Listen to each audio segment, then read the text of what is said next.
Yo, is it up? That's crazy. Oh, I'm ready for the least professional broadcast of my life as we watch Slapshot. Who we. I'm gonna see if I can just make it look good. I'm not gonna worry about it. Denver cut through. It's on the left in the blue. After the intermission, I can change the. On the right, we got Coda Cook Stars. What is DCU? I think it's DC.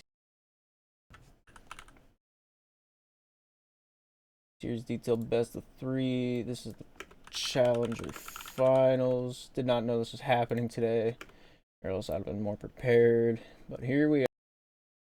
We're playing the feud like we're Steve Harvey right here tonight. It's the first period of game two. Game one went 2-5 in favor of not Denver. So the Coda Cook Stars defending the right cage in the red. His forehead takes it at the point, looking to snipe it downtown, able to hit it. I don't have the goal horn on. I don't even have I don't have anything open right now. But as the stream goes on, things will get better. It is 2-3 right now. Stars on top. Attacking to the left. The timer's right. That thing's right. We won't have intermission stats, but we're doing it live. Um, nice shot by Grady. Nixo back between the pipes this game. Don't think he played a lot last game. But he's in there. He's doing the best he can, and that's all we can really ask for.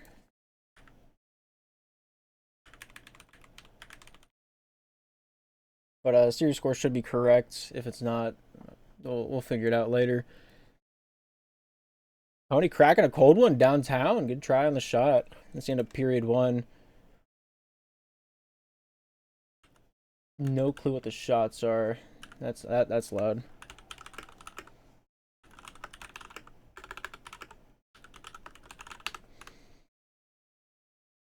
Does that work?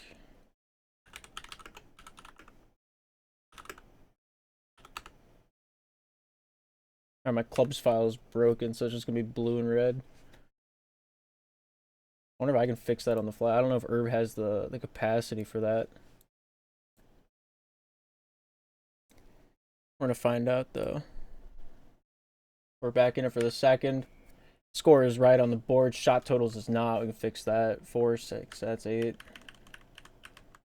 And then 4 on the other side. See if I can fix the club's JSON file while the game goes on.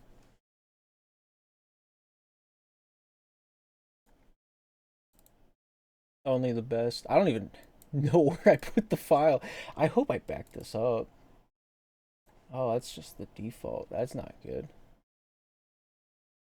I backed it up somewhere. I just don't know where it's at.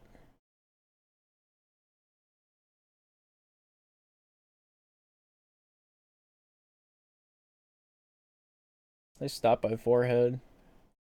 Both of these teams I could very well see making the Pro Division. How you join, I'm just like that.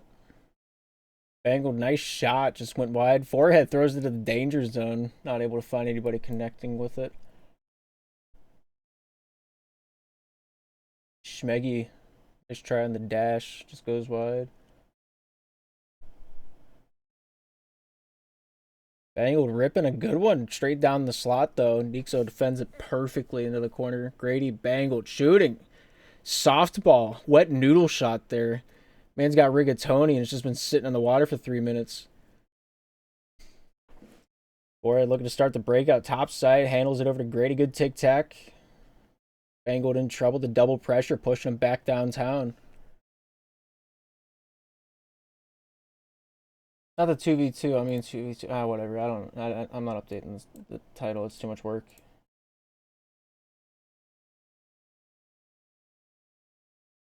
I opened OBS. I clicked go. Nice shot by Tony. That brings us up to a tie ball game right there. Look at him go. It is a best of 5. This is the finals. I guess probably could also change that. Better reflect it. Do I have the scoring animation for these two teams? DCU wears green. Do I have cutthroat stuff? I do. Oh. Neat. I actually might have more prepped for this than I thought, just because the history. Do I have the star stuff? I don't think I have star stuff. I do have star stuff. Wow. Does it work?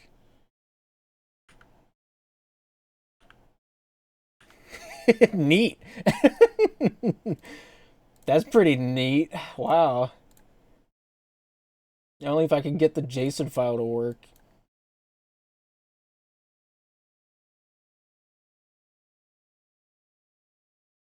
I'm just gonna keep making this thing pretty. I don't have the energy to stream tonight. I really don't.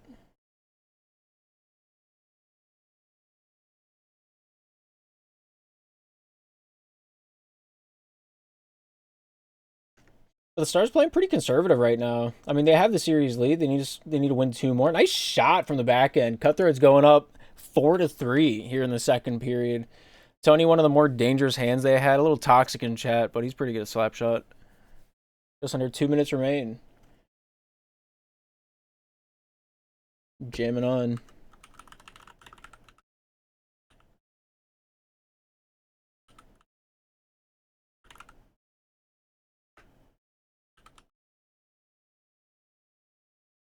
Where could it have gone?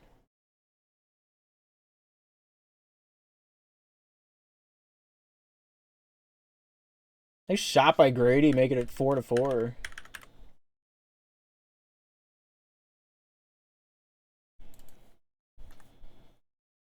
I found it.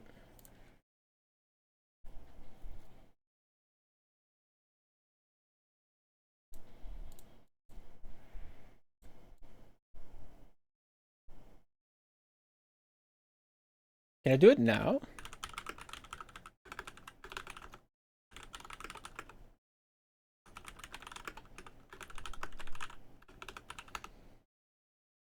Yo, it worked. It didn't update everything like the nameplates or, any of that, but the sides are correct now. Next, it should be fine.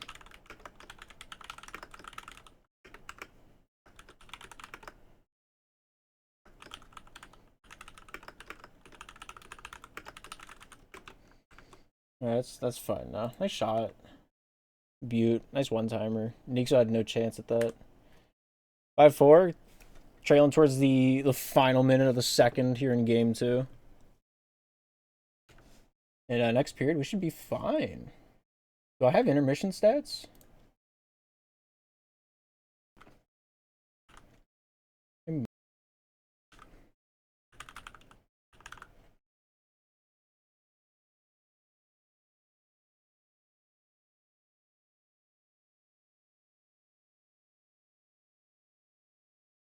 Bare necessities. Getting going. How about that? Nice shot by Forehead. Ending the period on a high note. Get assist by Bangwood at the blue line. One-timer left all alone with the goaltender. It's hard to play that guessing game and win. Another shot, hoping to rifle home another one. Just unlucky there. That's going to be the end of it. Both teams putting a lot of good pressure on each other here tonight. And Kotikuk hanging in there, 6-4 the score at the end of two. 13 shots to 6. Denver playing a good defensive game, but not good enough. They're down, but they're not out. So they just try to hang in there by the skin of their pants and the teeth of their skin right now. Yeah, forward Grady, very high possession time numbers here as we get back down onto the ice for the third and final period of game two. Puck drop, game on. The boys be playing.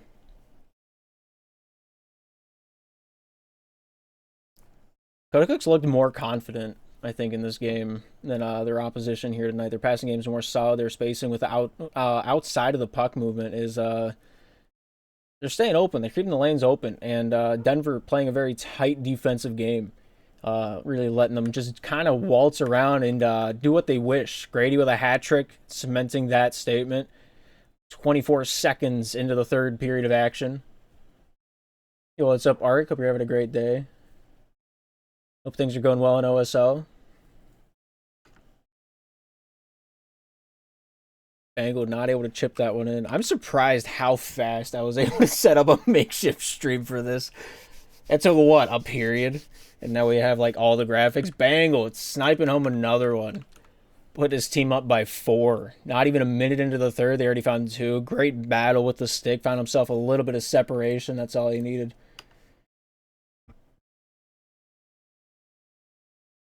Nice return there. Tony, top goal scorer for the Denver Cutthroats here in the regular season, doing what he does best, and that's put the biscuit in the oven. Makes it 5-8, brings his boys back within 3, gives them a fighting chance. Will it matter, though? Tony has another chance down the near side. Great stick handling. Bangwood blocking that shot wide. Takes up the mantle back behind the cage. Leaning top side. Grady kind of smothered by Smeggy there on the top side. Smeggy, formerly known as the goaltender from Denver, playing more a forward position here this season. Been outside of the crease, giving some other guys a chance to make the saves. Last season, I remember on the Defensive Player of the Week quite often was Smeggy for the Denver Cutthroats. Adding a few pieces to the puzzle. Tony, huge scoring prowess for Denver here this regular season, has given them a little bit more breathing room to work with whenever it comes to their dynamic starting core here. And I'm sure next season with another acquisition, not sure who it's going to be. I think Wade's going to be moving into a general manager position for the Denver Cutthroats, so that'll open up another roster spot for them to utilize throughout the regular and postseason. So whoever that person might be could also further Denver's depth in their chart. But so far here tonight, Forehead, Bangle, Grady, all players that have played in the Pro Division, all players that have competed with the best, felt the pressure of the Pro Division, and right now, really the difference on the scoreboard with a gap of 3. And early on in this third period, it looked like they had this one case shut. They had a little point, the pull, point, pop, and pow all in the bag. But Denver's still putting up a fight. They're not saying die. What's up there? Hope you're having a great day. Nixo on the near side wall, helped along by Tony, giving the sandwich to Bangle. Here's Nixo with it now top side along the wall. That's a Smeggy. Smeggy at the blue line, looking for the forehand pop, but the puck just barely rolls away. Grady lobs it down the wall, finds Forehead back in the defensive zone. From the corner, top side, looking for the breakout pass. Looking at Grady, doesn't want to take it to him. Tony just waiting, daring him to make that pass. Nixo out of the zone. Tony here near side. In his dangerous corner at the near side point, not taking the shot, but lobs it in instead. Forehead out to Grady, back to Forehead. Good stick check by Tony, making him fumble it. Nixo throws it back out. Shooting! Nice save there by Tony. Tony keeping that one to the top side wall. Grady there looking for a little bit of way to just get the cut on the board. Good defense from Denver so far here tonight. Bangle keeping possession back over to Forehead. A little NHL strat there from overtime. If you don't have the puck, you cannot score. Tony out in front. Nixo with a shot attempt. Grady with one save, not the secondary. And that's going to be a goal for the Cutthroats. 1:46 to go here in the third. They're only down by 2. I'm eating Pringle right now. Why does Pringle rhyme with mingle if you can never eat one? Is what I want to know. That's one of mysteries, life's greatest mysteries right there. Smeggy top side, banking it off the offenseman, finding his way over to Tony. Nice shot, a little flare there, almost a blue shot, a little delayed. That delayed card, leaving the defense back there to just kind of simmer and marinate in his own doubts and misfortune. McGrady coming up with a big save there, keeps Cook up by 2 here in the third period of the minute 18 to go. Time is ticking, and it's not in favor of Denver. Nice stop there by Forehead, keeping the crease clean. That one comes off the near side wall. Smeggy looking to keep it in. Tony here with it now in the near side face-off circle. Bangle trying to get it out of the zone, trying to keep possession, trying to keep his team from maybe letting the other team have a little bit of more opportunity than they would like. Smeggy out of the zone, look for a hand by Tony. Great pick there. Great try at the shot by Smeggy. Lobs it into the far side corner though. Grady with a poke check, knocks it loose. Tony keeps it in here. Smeggy backhand pass. Nixo out in front. Oh my goodness. What speed, what momentum, what violence. They're only down by 1. Big hat trick there by Nixo, ringing that one off the far side post. A great backhand, forehand transaction. Caught the defense down low, making them pay for it. Just under a minute to go here in the third. 15 goals have been scored. Only 1 goal the difference here tonight. Here's I am Forehead with the puck. Not in any rush. They have the lead. They want to keep it. Grady with a shot just goes wide. Here's Bangled with it now in the outer slot as he retreats back to the neutral zone with 30 seconds remaining. Lobbing that one down AWOL. Here's Nixo topside out to Tony. Tony here gets this one down low. Smeggy there tries to play the physical game. Bank pass to himself. Looks down the near side wall. Not a whole lot there to work with. Tries to fight its way out to the slot. Here's forehead with it now to battle it out with 14 seconds remaining here in the third period. Here's Nixo near side. Smeggy with a shot goes wide. Tony out in front, goes out the side of the cage. Nixo with a shot. Smeggy with another try, but the defense standing strong for Kodacook so far. Smeggy out to the neutral zone, and maybe no. A great block there by I Am Forehead, and that is the end of game 2. 7-8 the score. Kodacook able to squeak that one out. Great defense there in the end of the match. 14 shots, 15. Denver played a great third period game, just not quite able to surmount that comeback. But Tony, great offensive game, had a hat trick. So did Nixo. Smeggy playing a good defensive side of the puck. Was tied for the most saves on his team. But you can only play so much defense. If you can't put the puck in the net, you will not win too many games. Grizzles coming in for the Denver Cutthroats to start game 3. And his presence will be needed here tonight. Have not seen Grizzles play in quite some time, sir. Grizzles has been out of the SPL loop for a while, just about as long as I have been casting the IM division and down. So it'll be good to see him back down on the ice here for the start of this next game. But for game 2, Denver trailing the series by 2 games. Will they be able to find their way back? Will be the question in the air tonight, as well as the love to coincide with it. But I have Forehead, Bangled, Grady, your starting 3 for the Kodacook Stars. Nixo, Smeggy, and Grizzles will be down there on the ice for the boys in green on the left.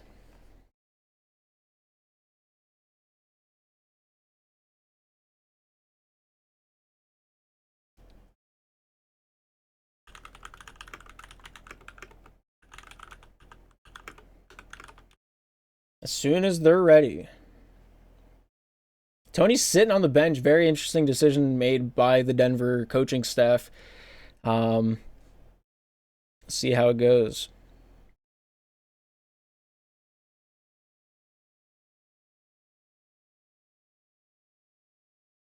They're debating about what server to play right now. Guys, are you streaming this? I saw that. I saw people asking if it was going to be streamed, so I started up OBS and I put together very quickly some scuffed graphics for it. Rev asked me, but I didn't say anything. Yeah, that's fair. I don't know if you guys can see it because of the lower third. Can I turn off the lower third for now? I just want this on the broadcast in case it comes up later. Just gonna scroll through it real quick. So I guess they were debating. I mean, both teams hold the obligation to whether or not what server they want to play. The default is East, so if nobody agrees, we play on East. But if everybody in the lobby says otherwise, like everyone wants to play Central, nice shot by Smeg. He opens the scoring up proudly. 1-0 on the board for the Denver Cutthroats. Grizzles, great bank pass to start the breakout. Without Tony on the ice, I thought there might have been a scoring deficit for the Cutthroats here in Game 3. But, hey, they're getting her done. Going back to my earlier thought, yeah, if everybody in the lobby wants to play on a different server, it has to be 100% vote, though. They can play on whatever server they want. They can play on the Oceania servers if they really want to. I won't deprive anybody of the 200 ping joy that is Oceania from North America. Nice shot by Forehead, posted in. What an angle. Can we get that angle from, like, his perspective? I don't know how he saw through the lies of the Jedi with that shot, but wow, he sure did a good job at that. 1-1 on the board. And this first period's got a few shots to the belt already. Rev asked me and I didn't have anything ready and I'm lazy, LMAO. Yeah, she messaged me like 2 minutes to 8. Like, hey, Challenger finals are in like 5 minutes. You want to stream it? And I said no. But I wanted to watch it for me, myself, and I. So if I'm going to watch it, might as well, throw it up on the big screen for everybody to watch. And so it took me like a period to get everything set. But, yeah. I was rendering something in Blender, but that can wait till later tonight. But, yeah, Bangled. Doing what he does best. He's playing Slapshot. Look at him go. He didn't want that backhand. He didn't need it. That was all fake. That was all fake. It was all ruse. It was all mirage. Grizzles top side. Popping this one down low. I'm Forehead looking to leak it out of the zone. I wonder how much the new general manager role will be utilized. I know Denver will most likely 99% chance of yes there will be using it. I don't know if Koda will be thinking about it or not. But yeah, hopefully we have some Cowtown magic next season. I'm a little excited for that. I don't know if we have any insider information in the chat tonight whether or not Cowtown's coming back. But ooh man, a laser beam. You can smell the smoke coming off the puck from up here. 3:11 to go in the first. Koda Stars finding themselves up by 1.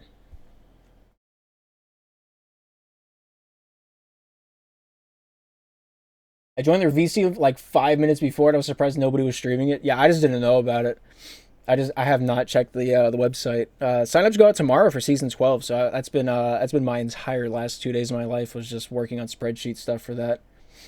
So yeah, I didn't even think about looking at the website. The pro playoffs aren't happening for a little bit.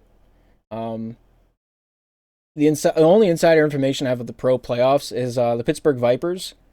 Um, really don't want to play weekends. Plymouth Plague cannot play weekends. Pittsburgh Vipers are most available during weekends.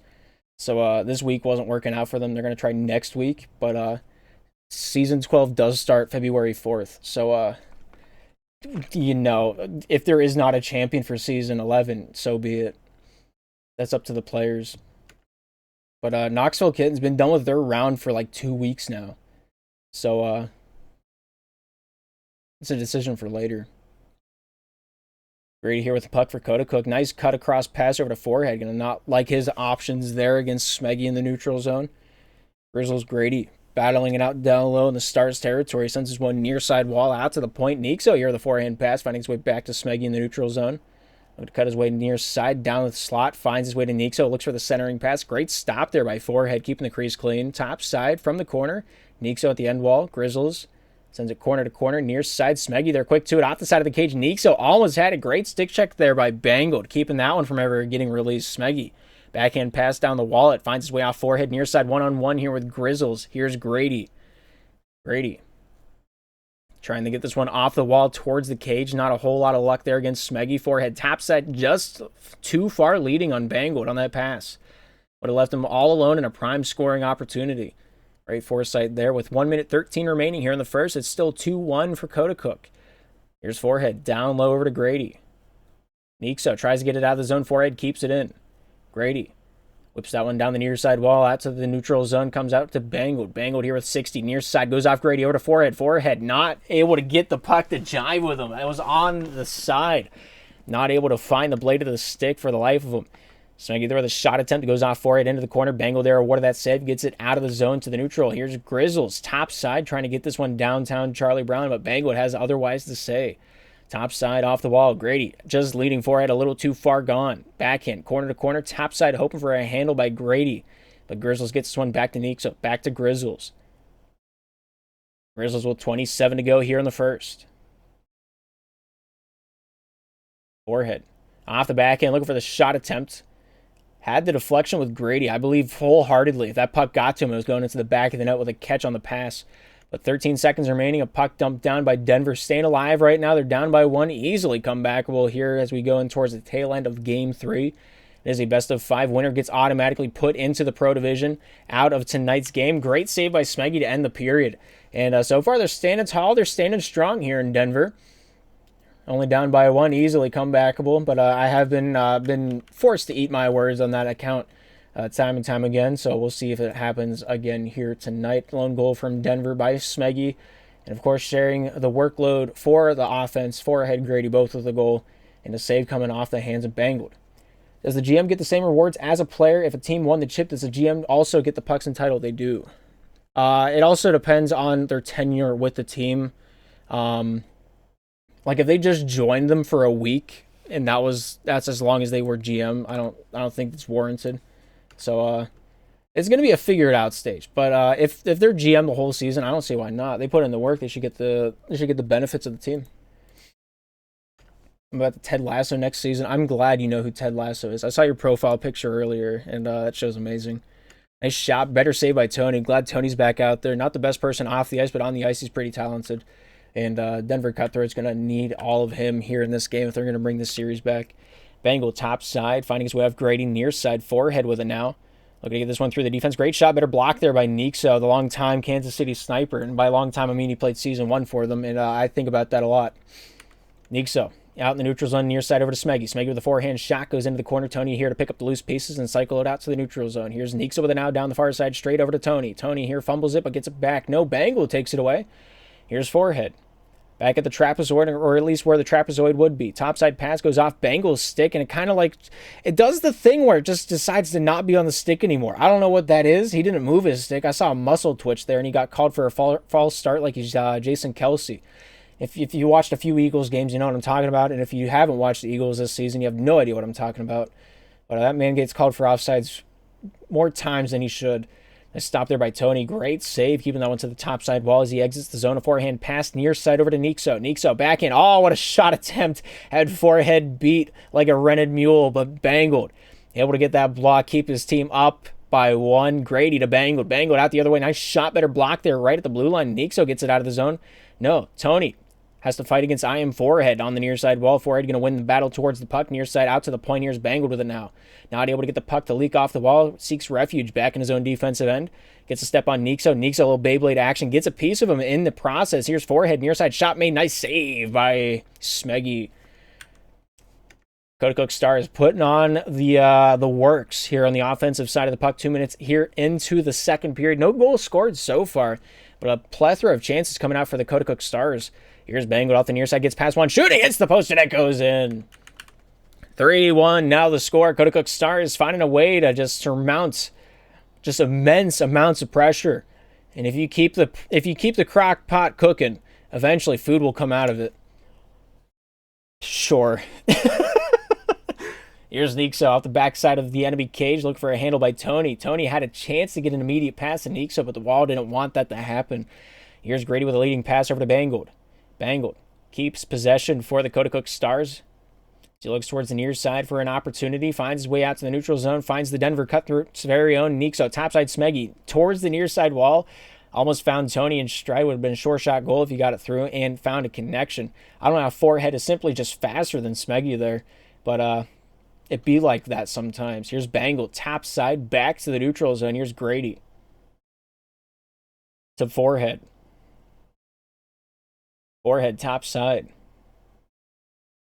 Finds his way over to Grady. Grady pulling, shooting. Nice save there by Smeggy, sent to the far side corner. 11 shots to 2. The difference on the board right now here in the second period. Forehead looking to make a little magic happen. Here's Tony shooting far side and wide. Bangled. Looking towards the near side of the ice for an opportunity to start the breakout. Not a whole lot there. Looks for Grady. Topside has the leading pass. Goes off Grady. Forehead shooting. Nice stop there by Tony. I was about as wide as my chances with any girl I've met at the bar in the last few weeks. Here's Smeggy with it now. Back in his own defensive end, trying to stick check against Grady. Here's Grady with it now. Goes off the hands of Tony. Fuico. Or what's up, Fuico? I looked over to the side. I read your name mentally, and it just came out of my mouth. I don't know what happened there. Meanwhile, when the game's actually happening, another goal scored by the Cook Stars. 4-1. The tally on the board. Walster, I don't need women. Women distract me from my slapshot grind. They're not worth it. I don't know what you're talking about. I don't need a Twizzler. I don't need to be considered the Rizzler. Slapshot is women is temporary. Slapshot's forever.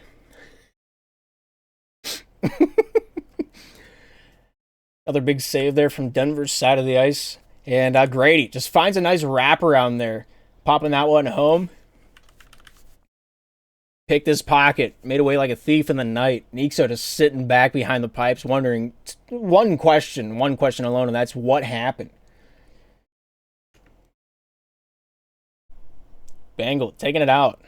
Looking for that deke. Hits Tony. Nice shot. He just would not take no for an answer. 39 seconds remain. The difference on the board is insurmountable, I think is the correct word. And the shots really tell the tale here tonight. And they're really balling. Except that there's not a ball in this game. There's flat ball, though. I got on Rocket League for the first time in a while. I don't know. I'm just going to go on a tangent real quick. I went on Slapshot for a while. Me and Orange have this clan called the Mother Puckers. because it's funny. We only play Snow Day. We got on. It was censored out. So the word puck is just not allowed in Rocket League anymore. So what do they call the ball in Snow Day? Is it just flat ball? Slightly less buoyant ball? Women love when you bring up you play Slapshot.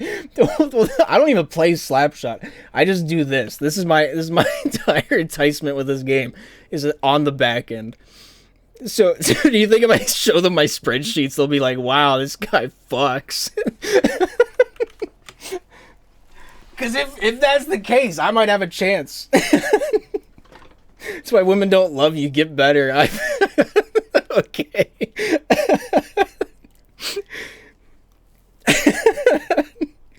Minute 5, Bangled with the puck. Look at him go. He do be slapping. But the only man that slaps more is the man with the one hand, Smeggy. 3 shots, 2 shots, 1 goal. Only goal for the Denver Cutthroats here tonight. We're back down on the ice, possibly for the last time as the third period. Ready to rock and roll. Did Daddy O'Donut make that loading screen?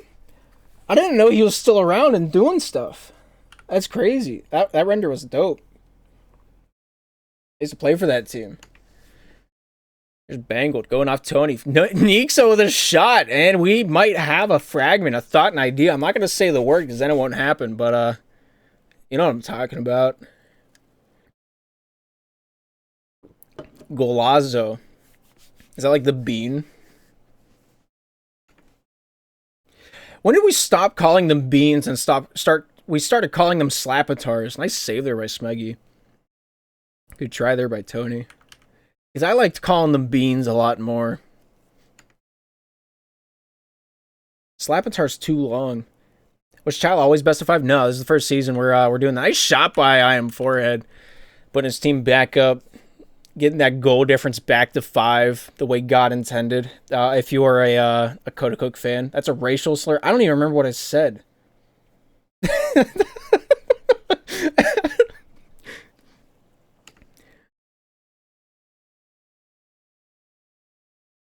Wait, could you cast Masters? When is the finals for Masters? Nice shot. Or I guess he just kind of like tried to Kucherov him. I don't know. That was a little Kuznetsov breakaway shot there for I Am Forehead. Million dangles, no shot. Nice shot. Able to get that one downtown. Smeggy standing tall. 20 shots, 7 goals. Kodacook Stars offense has just been undeterred in the neutral zone. Is that the right word? I don't know. When are the Master Finals? Right? Is it tonight? Is it like after this? Because I'm down to like unofficially cast it. I don't have the energy to like do this professionally tonight. Is right now. Yeah, if this series ends, you know, I'll be on my high horse. I Am Forehead here with 3 minutes 26 to go. Just has to hold the puck. Kodacook has done all the talking they need on the offensive side of the puck here tonight. And Denver's call to arms just falling a little bit on deaf ears here. Like next week or something. Alright, yeah, I'll be around. Pro Finals probably aren't going to happen until like maybe early February. Much like, what season was it? We were having like preseason and postseason games happening on the same night. Somebody was playing a play-in while Pro Finals were happening. I think we're going to have a little bit of a repeat of that this season. But we're on a tight schedule. I think if we can get 4... I did the math for this. We want some... I'm not reading that, Fuico. I Am Forehead. Great dangle. Oh, hits the post. Oh, it would have been a highlight reel shot. Oh, man. If only the puck just liked him a little bit more. Bangled. Beautiful shot. The defense gave him the inside lane, and he took all of it. 2 minutes 36 to go. 8-2 now the score. Bangled. Somehow stick handling in a phone booth. Had the puck on the string. And that was a great shot. I'll take that as a yes. I don't know why I read some. Did I read? I don't know. I'm faded like a gradient right now. Here's Tony with the puck. Looking to dance his way down low. Going off I Am Forehead. Bangled near side. I just want to be clear. I've never done drugs in my life. Anytime I see delusional, or I seem delusional, it's because of lack of sleep. Have I told any of you guys about my dreams that I have? I have 4 dreams every night. Now's not the time or place. Forehead with a great shot. Tony taking it away. 2 minutes is a long time in Slapshot. There's a chance. There's a thought. There's a fragment in the air. I'm not going to say the word because then it won't happen. Nixo making the most of his opportunities here tonight. Going into the third period, Smeggy, the only person with a goal. Nixo trying his best to undo the tales of that time. Here's Bangled with the puck. Tony trying to force him to a wall. Smeggy takes it away. Forehand. Nice pass. Tony not really expecting it. Hope for the shot instead. A centering pass goes off. I am forehead. Smeggy taking it away. Forehand. Shooting. Oh, what a save by Bangled. The man, the myth, the bear in the back. I don't remember what his persona is. I really don't. I don't care to look it up right now. I'm sorry. 3-8 still the score on the board. Great defense from Coda Cook here throughout the whole series that we've gotten to see so far. And that one just goes in. If you do the thing and you don't mess it up, it just works.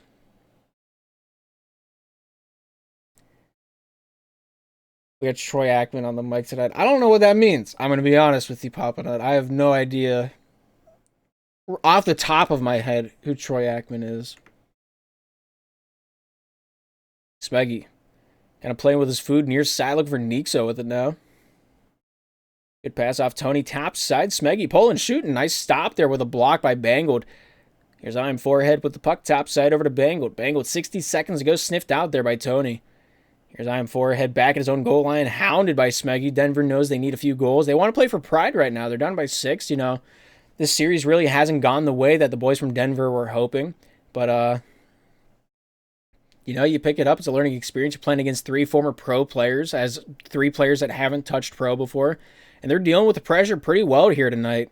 Anytime you don't get mercied by a team that has qualifications this much of a difference from yours, not getting mercied is a victory in my book. But, of course, boys on the ice probably feel a little bit different. Grady with a nice shot. Goes off the post. Forehead out in front of the danger lane. Not able to get a piece of that one. Bangle with a shot, and he scores again.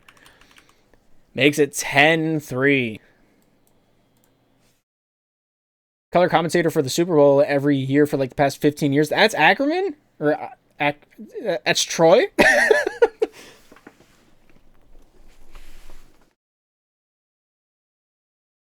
Interesting. I don't know many commentator names. I know Doc Emmerich, I know Jim Houston, and I know Mike Lang, and that is my extent of commentator names that I know. But congratulations to the Coda Cook Stars. They made their way into the series as the overdogs or the favors of tonight, and now they are considered a pro team as far as season 12 signups are concerned. They played well tonight. They played dominantly on the offensive side. Not sure how involved the servers were with the matchup here tonight. But yeah, saves from every department of the Denver office here tonight. Smeggy, 5 of the team's 14, leading the lobby in that stance. Game 1, if you missed it, was 5-2. Just stating that one for the record. And, yeah.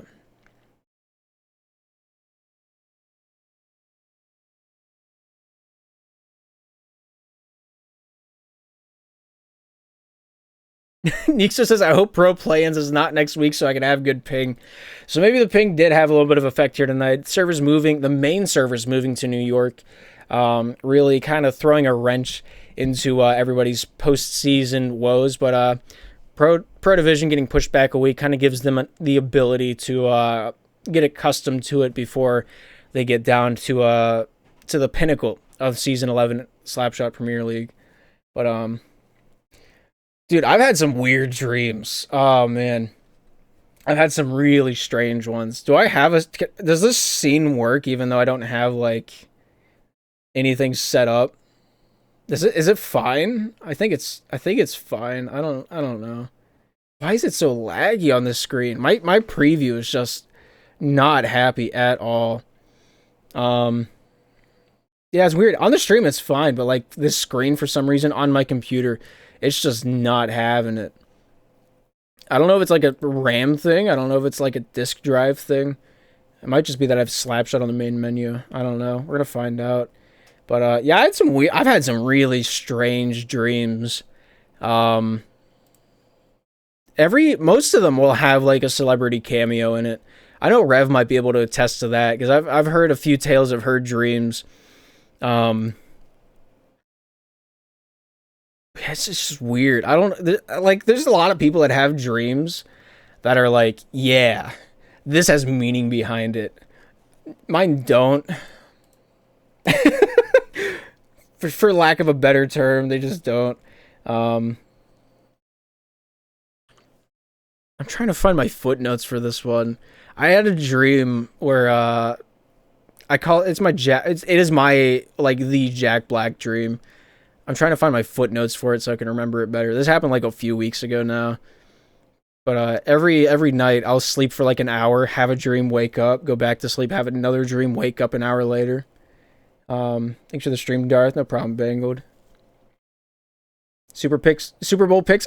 So going into it, I really wanted to see the Dolphins play the Eagles because I really like both of those teams a lot, and I can't have that anymore, and I'm really upset about it. Who's even in the playoffs anymore? I don't even know who's in the running for the bowl picks.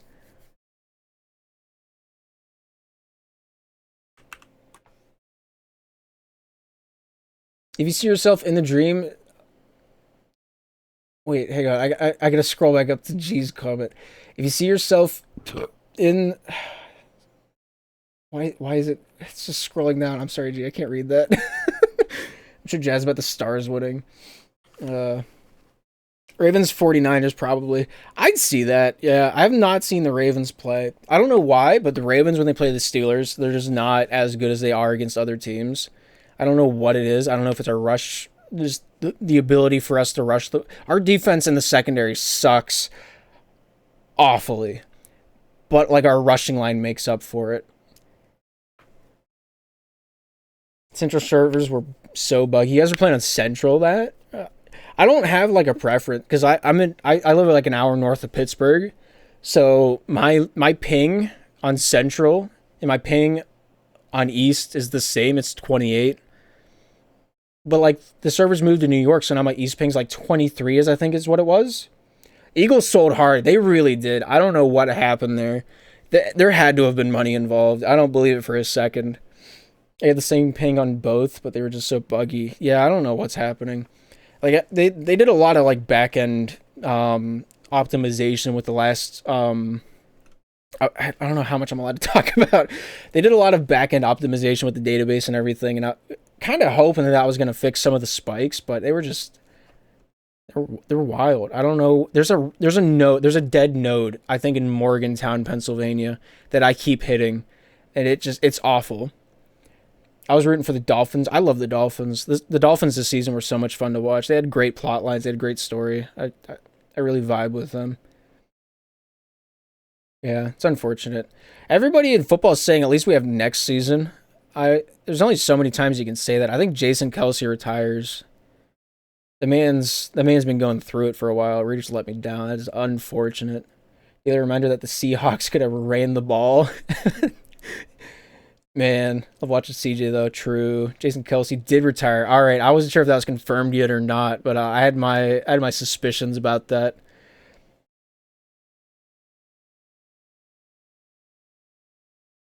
Tony, you're toxic. I don't care what you say. You're so toxic off the ice.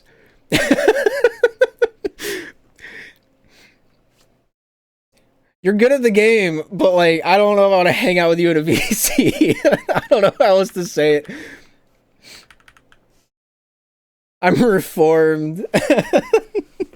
Maybe I haven't heard you in a VC in a while. What's up, Eli? Thanks for the 12 months. Hope you're having a great day. Tony, we're not going to talk about your NA Cup performance. Yo, thanks for the follow, Rev. Why does that work on this? Did you follow SPL Net?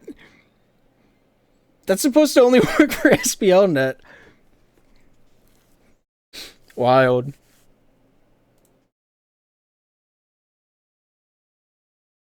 Thanks for the follow, Papa Nut. Eli, you can keep calling Friday that. I don't think it's gonna catch on. Thank you for the follow, G.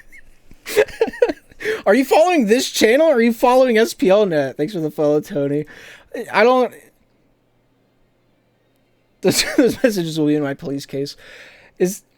Are you following this channel or are you following SPL Network? This one? It works for this one. That's so weird. I have it set up for SPL Net, not this one.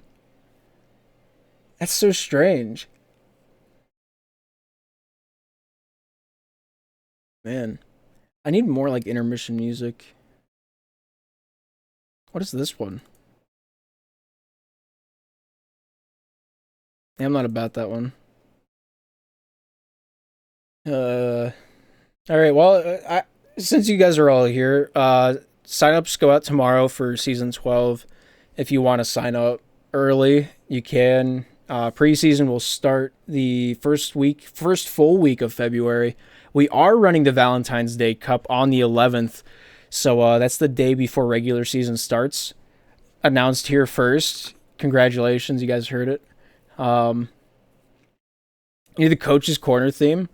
There's very few songs that I can use on this broadcast and not get in trouble. Let's have a cuss off. You can do what you want. I think Hex won though. Do we auto promote the pro? Yeah, Cook stars are now pro for season 12.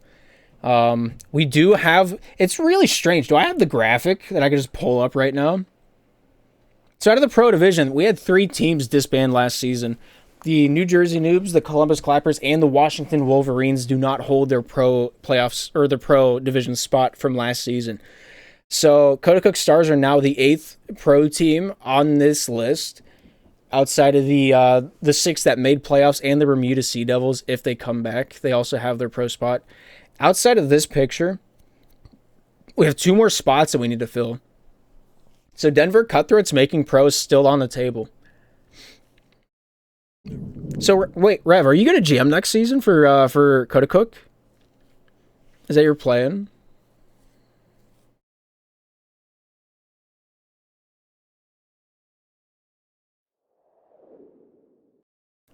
The Stars are ass.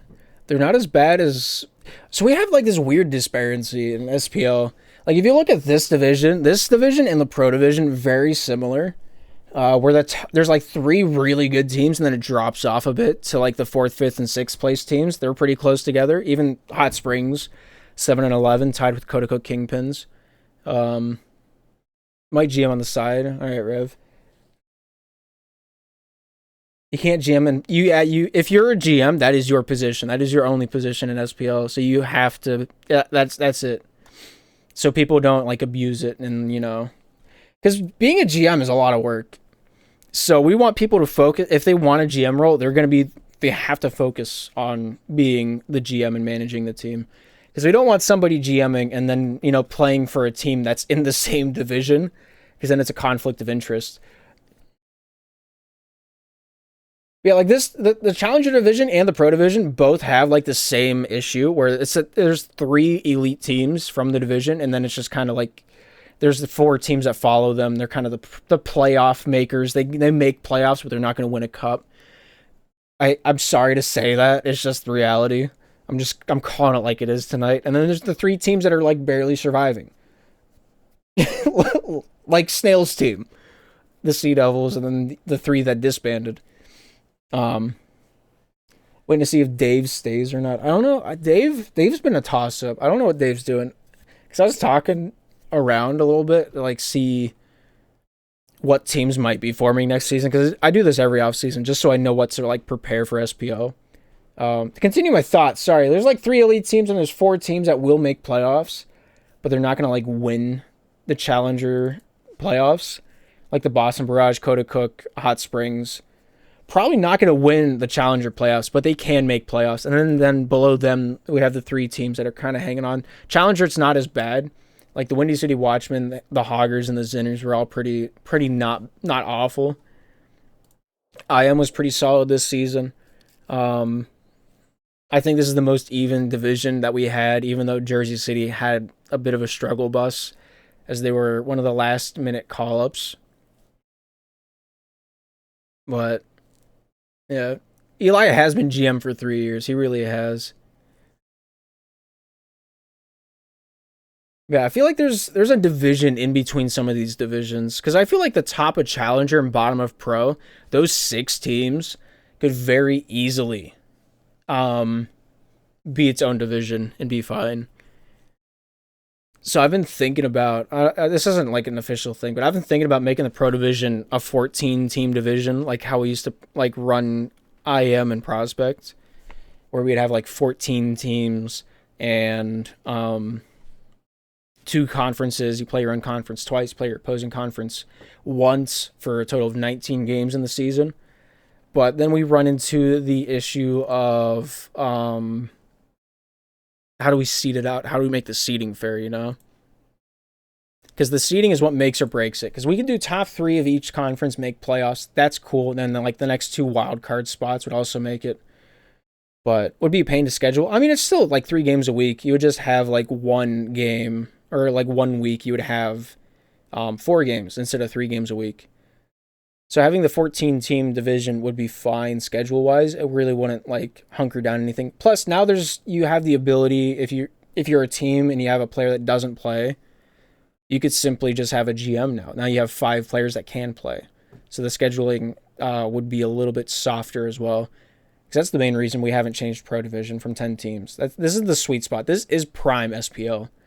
But like the skill level is just not normal for like for the longest time. This has just been what SPL has been. We have 3 elite teams. Those are the teams that are going to win the championship. Then we have like 5 or 6 teams that are playoff contenders. They can make playoffs. And then we have the teams that just made pro that are just trying to survive. And those teams that are trying to survive, it really takes the wind out of your sail whenever you're just getting smacked by everybody else in the division. So if we made this division a little bit bigger, I feel like that would fix that problem.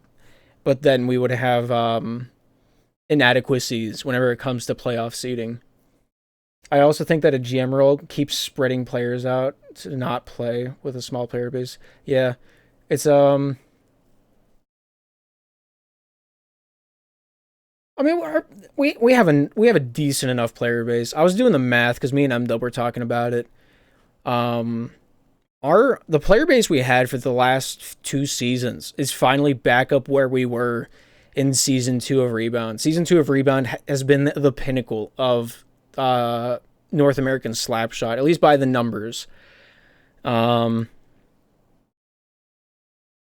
This by player base, player count. Can I just show this? Do I have a scene for this? We'll make one. Just want to display capture it. Hopefully this picks the right window. Because if it doesn't, I might be in trouble. It did not. That's fine. So like, let's be nerds for a second, all right? Let's take a dip into my cookie jar. Where's the player numbers at? Are you serious? I have to make this? Oh my gosh, I don't have the numbers. We can do this quickly.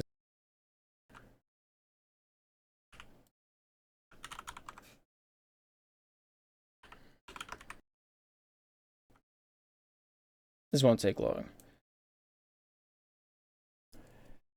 All right. There we go. Here is what I want to focus on. These are the total player counts for each season. We had 300 players for season 11. Season 2, season. That is the highest player count we've ever had in SPL. Season 1 was pretty good. It was the first season of Rebound. Everybody was pretty excited for that. Season 2 happened, and then it slowly like tampered off. Like season 8 was just nobody cared. And then season 9 it got a little bit better. And season 10 we had some great numbers.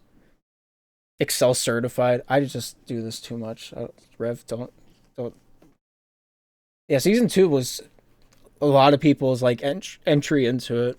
That was my first season as like the administrator, and let me tell you, that was the most traumatic 3 to 4 months of my life.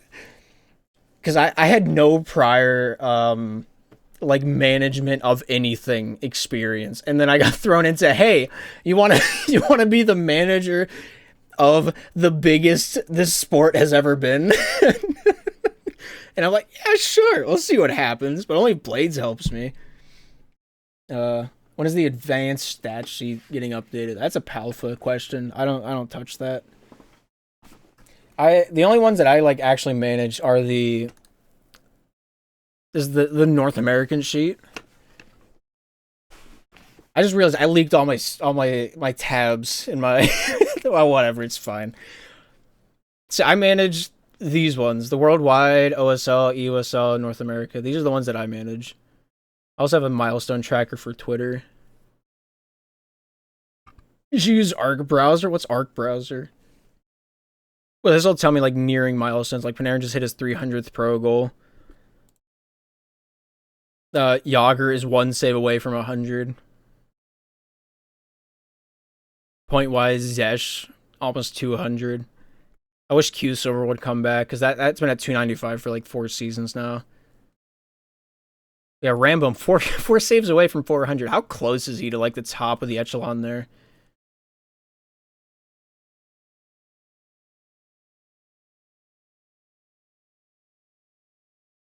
The problem is that the top players just kind of developed the perfect way that made them better.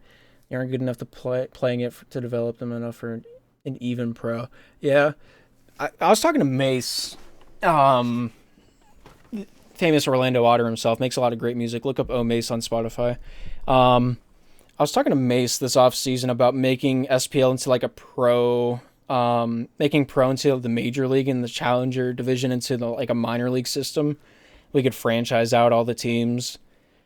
Um, and me and Blades, I don't think anybody knows this. Me and Blades spent like a whole 2 seasons fleshing out a whole salary system, a waiver system, how transactions would go, and um, yeah. So at any given moment, if this league dies out, I am pulling the plug, and we are going to a draft like actual esports format just to keep it fresh. Because I feel like pro and challenger they just interchange players constantly. So draft wouldn't be that far fetched from what we have right now, and it would actually distribute out like S tier players to different teams, and it would make the league a lot more interesting. Don't tell me you input all this manually. I do. Do you want to like pull back from the curtain? Attach a value to a player and teams see. Yeah, exactly. So like this is a pullback from the curtain. I have a tab for every season that I just have it like add stuff together. Like this is all the stuff from this season.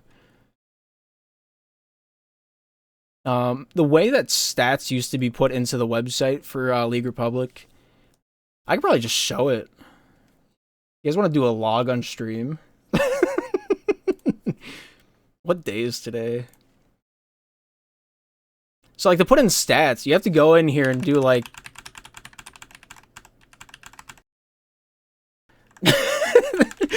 it was so bad. It was that we had it. That's how we put in stats for forever. It's been that was the first I think 4 seasons I think of Rebound is how we did this, and then Tronics made a log parser for us. See if I can leak it on stream. I think it'd be funny.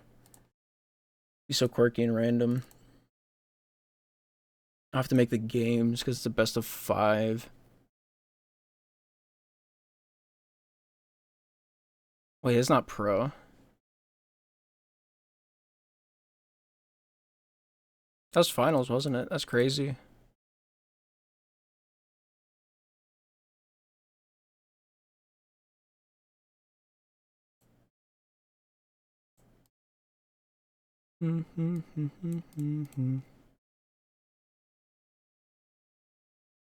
Log in on the other screen.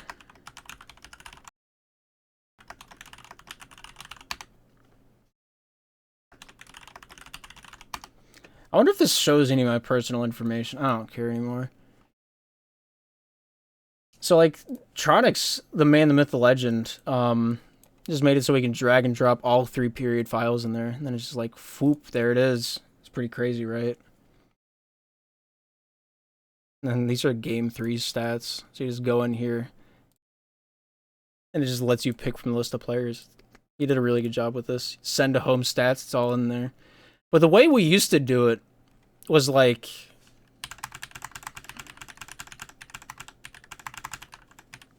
that.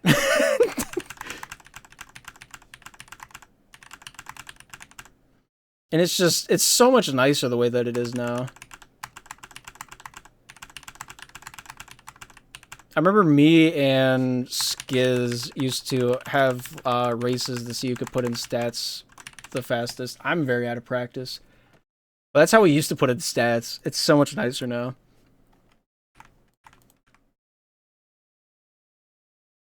And now you guys have all been trained in open committee. But yeah, anyway, back to the thing I was talking about. At Irvy. New website soon, please. Yo, Noxu DM'd me earlier. I just leaked general chat. That doesn't matter. Noxu DM'd me earlier. Their PSO website. That's not it. Look at this website. The North American PSO Premier League. It looks pretty nice. I don't think we're gonna use it though, because I feel like it's not what we're looking for. So we don't need a calendar.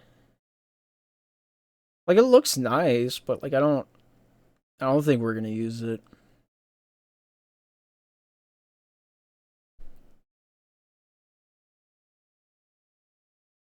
It just doesn't feel very intuitive.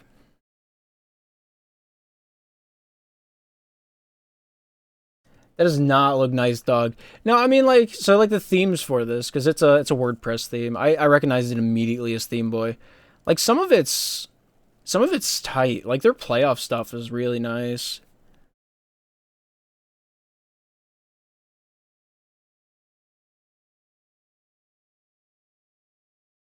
Like, this is how the results look. You got the team logos right next to each other. You got the stat. You can click on the stats and go to like the results page. Like, we don't need the location. That can not be there. Like, they have see if this shows it. It doesn't.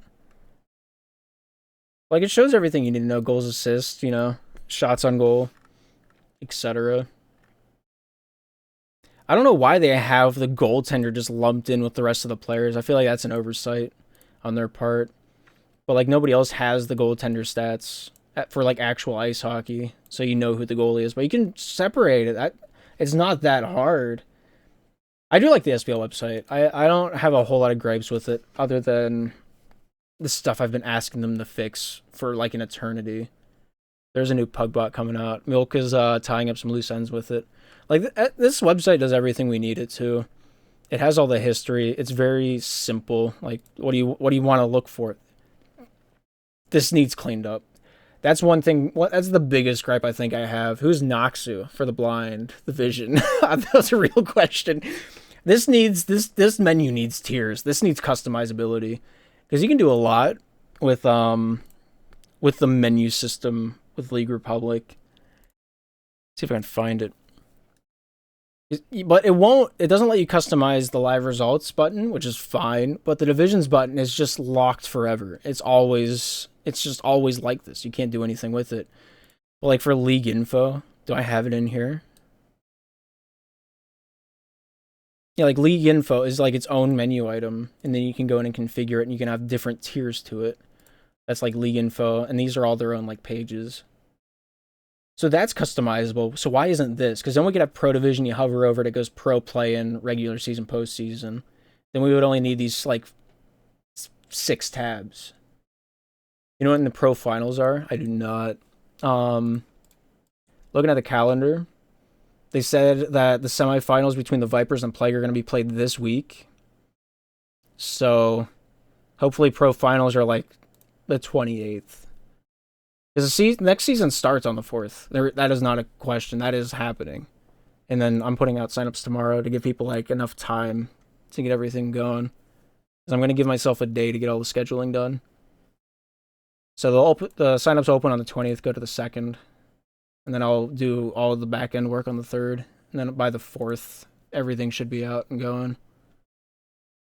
And then between the 4th and the 11th, we'll have the play-in series, where we figure out who's going where and all the questions get answered. On the 11th, we're also having the Valentine's Day Cup.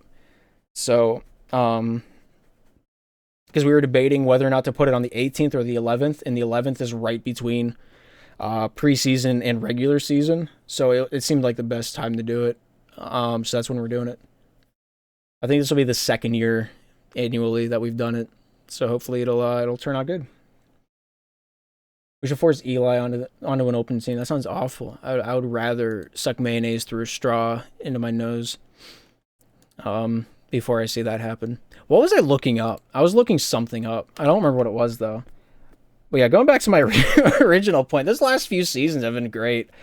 We've had plenty of teams. How many teams have we had the last 2 seasons? We had 93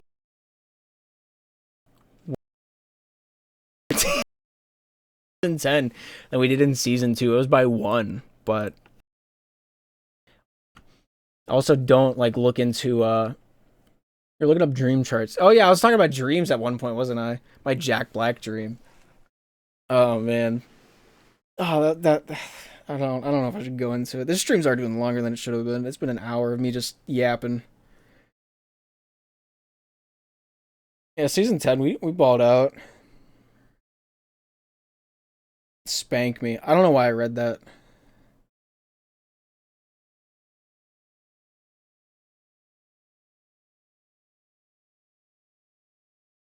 You heard the man.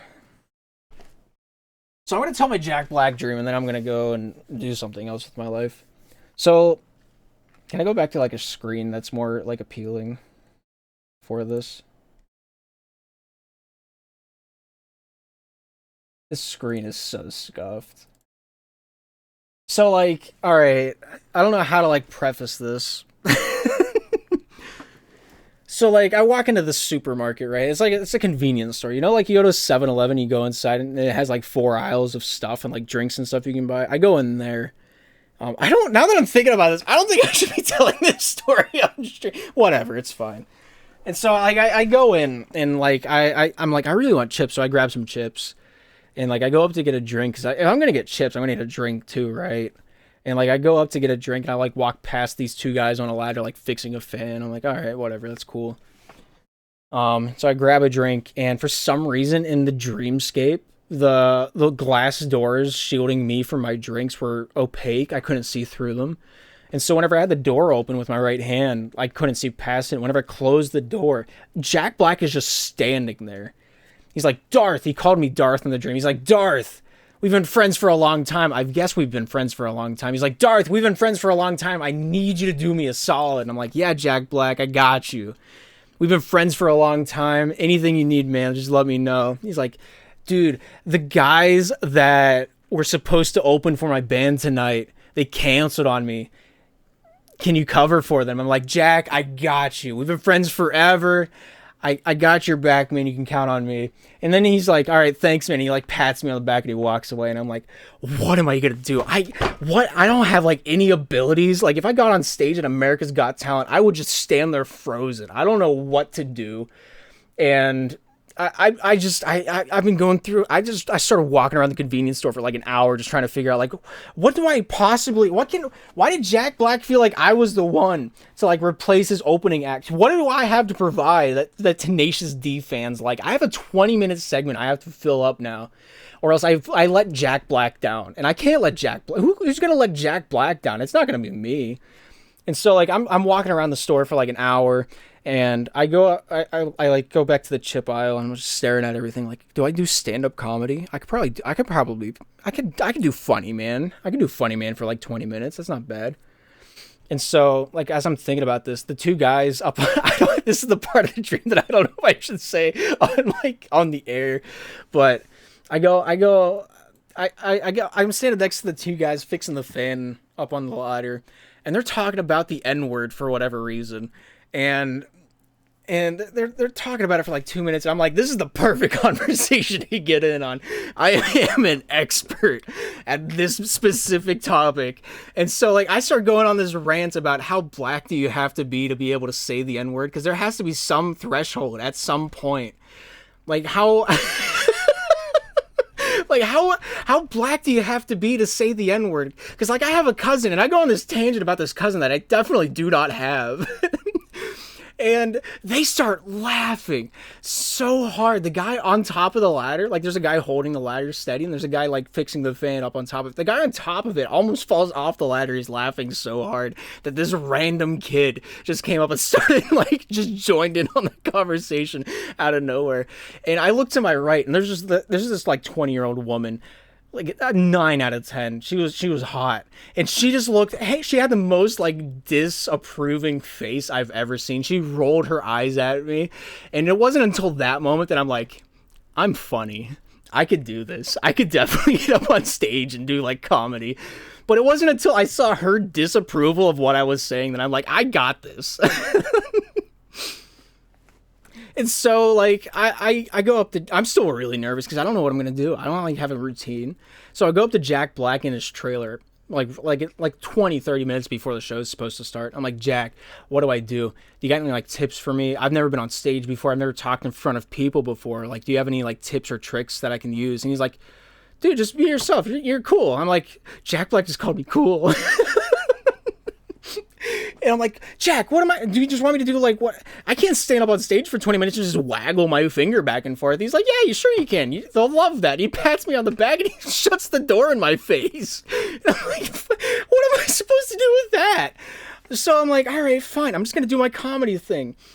And so, like, I'm backstage before the show starts. It's like 5 minutes before the show's supposed to start. And this is making me feel better about my dreams. What is that supposed to mean, KOTOR? So I'm like backstage before the show starts. This is a whole like Nickelodeon sitcom storyline.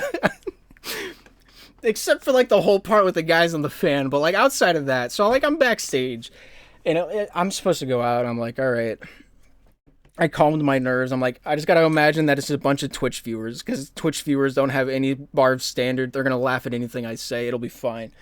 And so, like, I get out there, and I look across the Twitch Andes in the chat, and I'm like, all right, I got this. And I slick back my hair, and I just start repeating the conversation I had with the two dudes fixing the fan, and the whole crowd is eating up every detail of the story, and they're laughing at all of my jokes, and I would throw out some weird one-liners that I probably shouldn't be saying on stage, but they're laughing so hard, and in the middle of, like, the euphoria of being funny, the ha-ha funny man on stage that everybody enjoys, I look down center aisle, like, straight forward about 12 rows back from the front. The woman from the store that had the disapproving face that gave me the confidence to get up on stage is just standing there, staring at me, seething. She paid to be here, and she has to listen to me have the same conversation again she heard about an hour ago. And she hates every minute of this. And I'm just standing there like I'm the champ. Like, I'm the guy Jack Black put on stage in front of you all. And she hates every minute of it. And as I go off stage, like, I go back and I see Jack Black and Kyle standing, like, greeting me as I go off stage. And they're like, dude, that was the best thing I've ever seen in my life. And I'm like, thanks, Jack. We've been friends for a long time. And, like, he shakes my hand. And mid-handshake, I wake up with my arm, like, in the air in my bed. And I'm like, that was the coolest dream I've ever had. And that was the Jack Black story. And I don't think I'm ever going to forget that. The sheer... This all happened at a 7-Eleven. Yeah, like the back of the 7-Eleven. This place was in the middle of nowhere. Like, think the Florida Panthers arena. You know how it's, like, just kind of stuck in the middle of nowhere? There's nothing for miles, and there's just a hockey arena. That's how this 7-Eleven was. Shaq almost was in my dream. I had The Rock 2 nights ago in my dream. That's a great story. But... yeah, this was at like a 7-Eleven. In the back of the 7-Eleven, they just had like this stage set up, and like the crowd just had like bleachers, but like the bleachers were like 40 rows deep and would slightly elevate instead of being like slight or like large inclines. I don't know what the word would be. But yeah, it's all happened at a 7-Eleven. It was crazy. It was wild. It was interesting to me. Shaq visits me. Does he visit every dream that you have? Because for me, that's Jack Black. I've had like 9 or 10 Jack Black dreams in the last 2 months. We've known each other for years. He infiltrated one of mine once, and I was scared. Oh man, I've had like 3 or 4 because I go to sleep watching like Clint Stevens VODs. So I know for the most part if I don't hear Clint Stevens, um, I'm probably not awake. And so that's helped me a lot realizing when the dreams are. Because if I can realize I'm in a dream, as long as I don't do anything like weird, I can stay asleep. Like that whole Jack Black dream, I knew I was in a dream, and I was just trying to like get through the storyline my subconscious like constructed for me. So I didn't wake up for any of it, and I remembered most of all of it.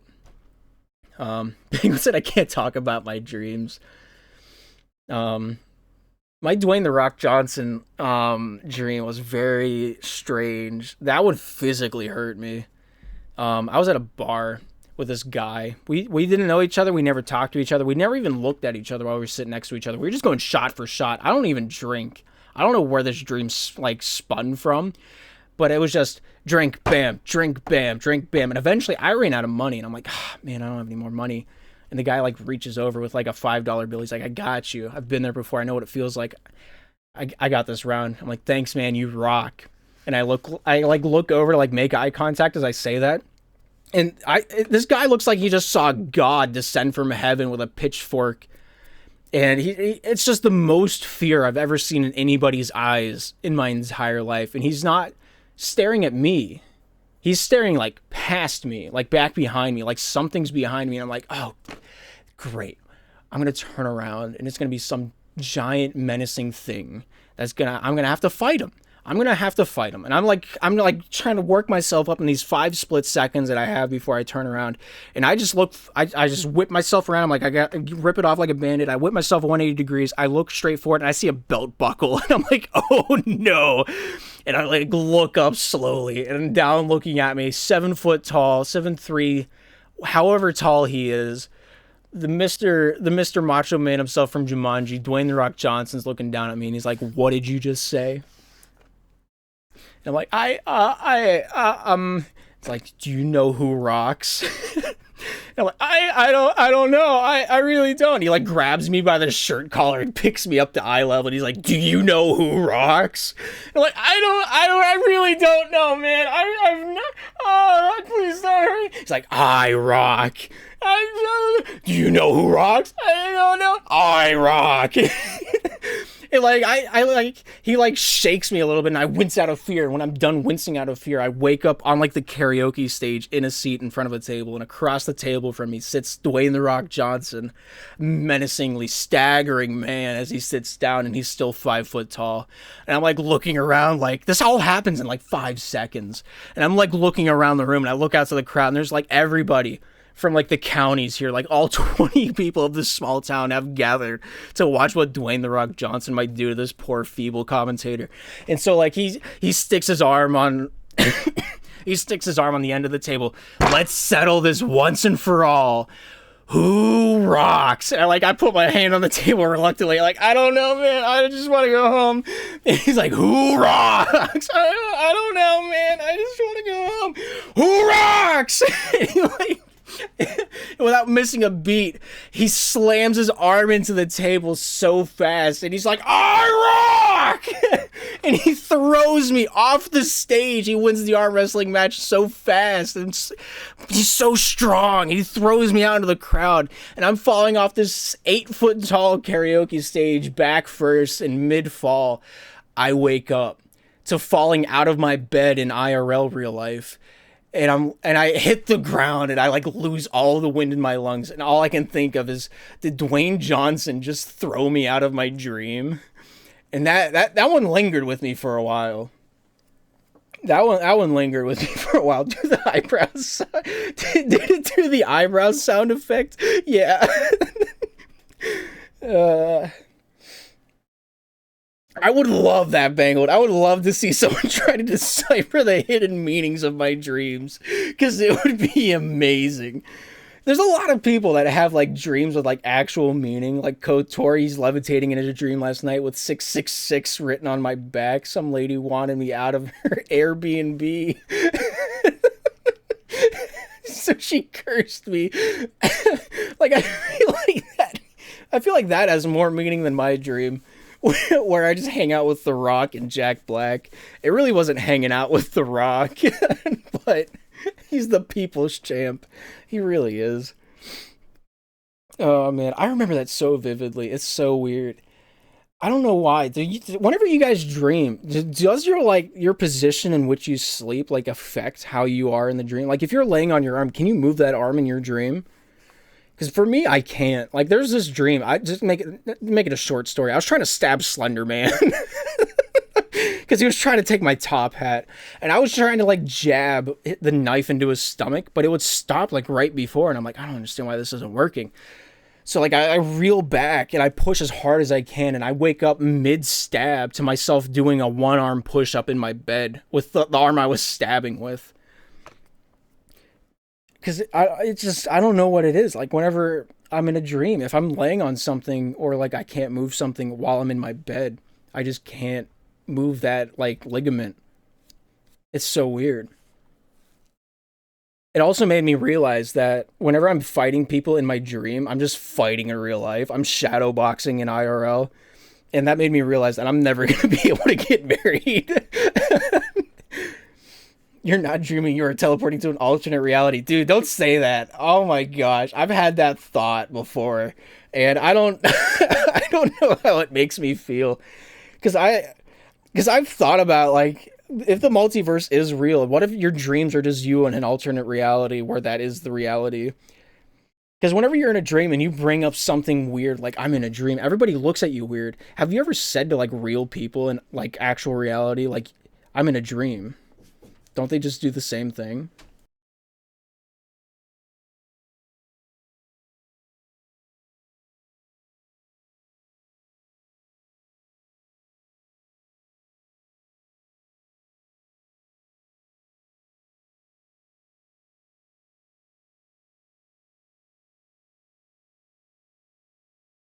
Oh yeah, I don't. Shaq saying ultralight beam to me while guiding me to the Golden Gate Bridge. That sounds like an amazing dream. Mine are just weird. Have you ever had the dreams where you like live an actual life out and then you wake up and you're like, I'm never gonna see my kids again? Because I've had a few of those. That one's it's very strange emotions to go through.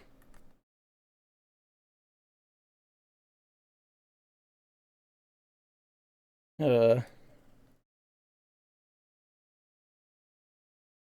you have a lot of dreams about getting into a car crash in a tornado. Uh, there's probably meaning behind that one. Rev, you need to have a sit down and debrief your dreams. It would take hours. Oh my gosh, me and Rev need to have a podcast. We could do like 3 or 4 episodes, each at like 4 hours long, where we just go on tangents about dreams. Because Irv's told me a few of Rev's dreams like secondhand, and they sound amazing.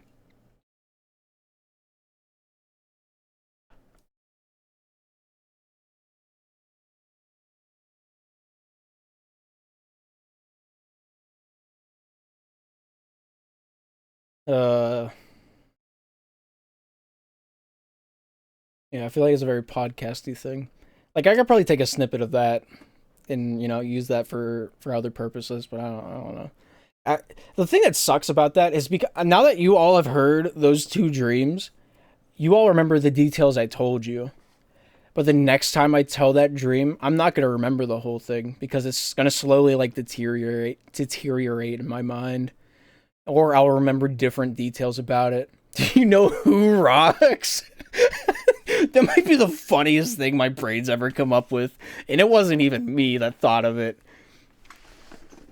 Twitch stream, yeah. Oh man, we could outrank the Slapshot Saturdays or whatever it's called, SPL Saturdays. You gotta have my Slapidar to the table. Yeah, I want to call it beans again. I loved calling them beans. Look at my bean. Never mind. That sounds kind of weird. Yeah, I think it'd be fun. Then if we have like a guest, the back TV could probably just be made to have like the guest icon blink and stuff. That'd be pretty neat. I don't think it'd be that hard. I don't know how I can get roasted in my own dreams, but I can't think of those while conscious. uh, yeah, I didn't think I'd lose an arm wrestling contest to Mr. The Rock, but here we are. uh, I would love for Jack Black to just have a sit down with me, and I can tell him about all of his storylines that he has in Darth Dream TV. It'd be crazy.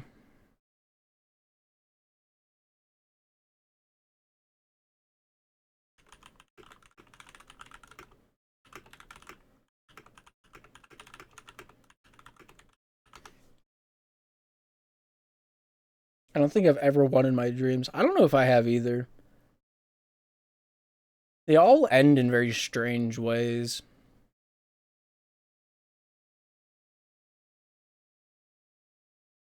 It depends on what you classify as winning. Yeah, no, I don't think I've ever won. Every time my dream. No, I guess the Jack Black one I won. I count that as a win. I've won a single dream.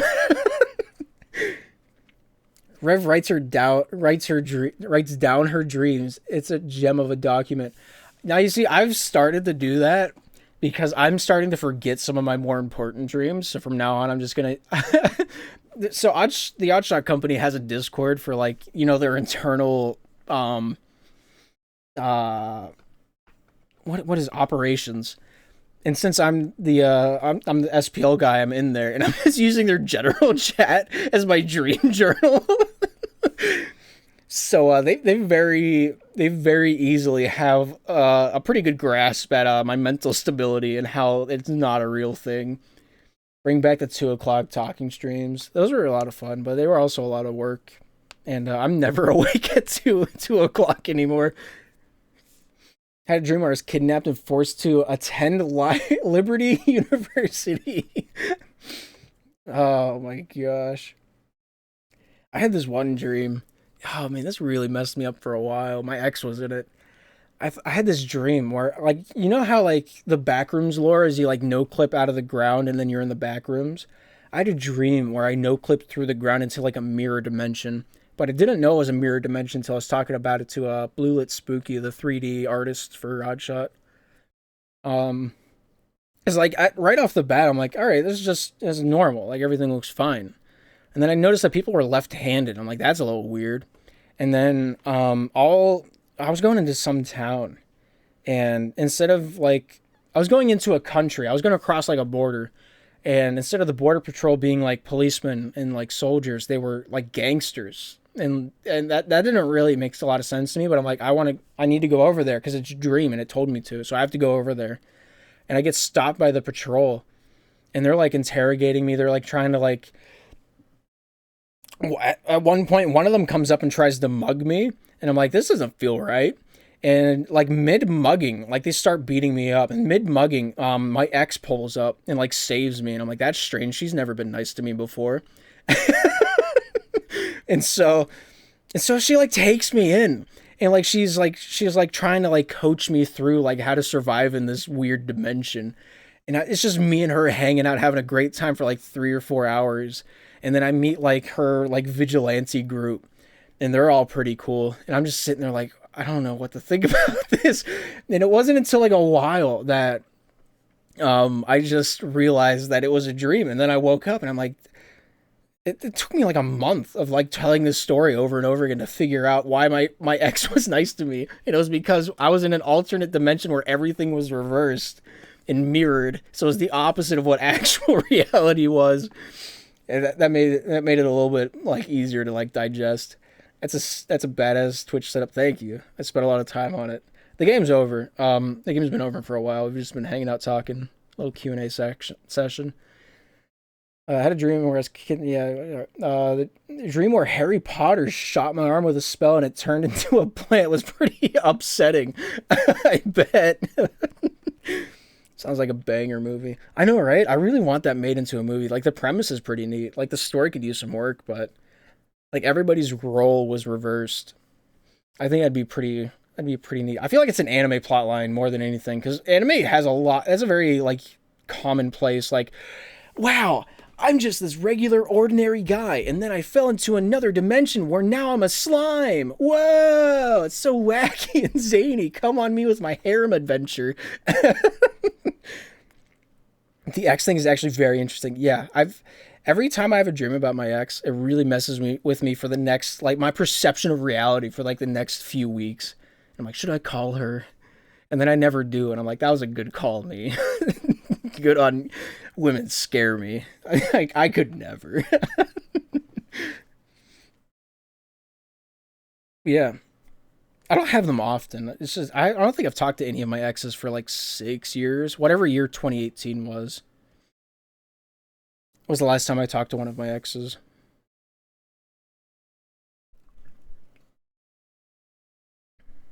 I'm sure she has similar dreams about you and thinks the same too. Maybe. I don't know. Her perception of me is probably awful, but I'll never know because I don't care to find out.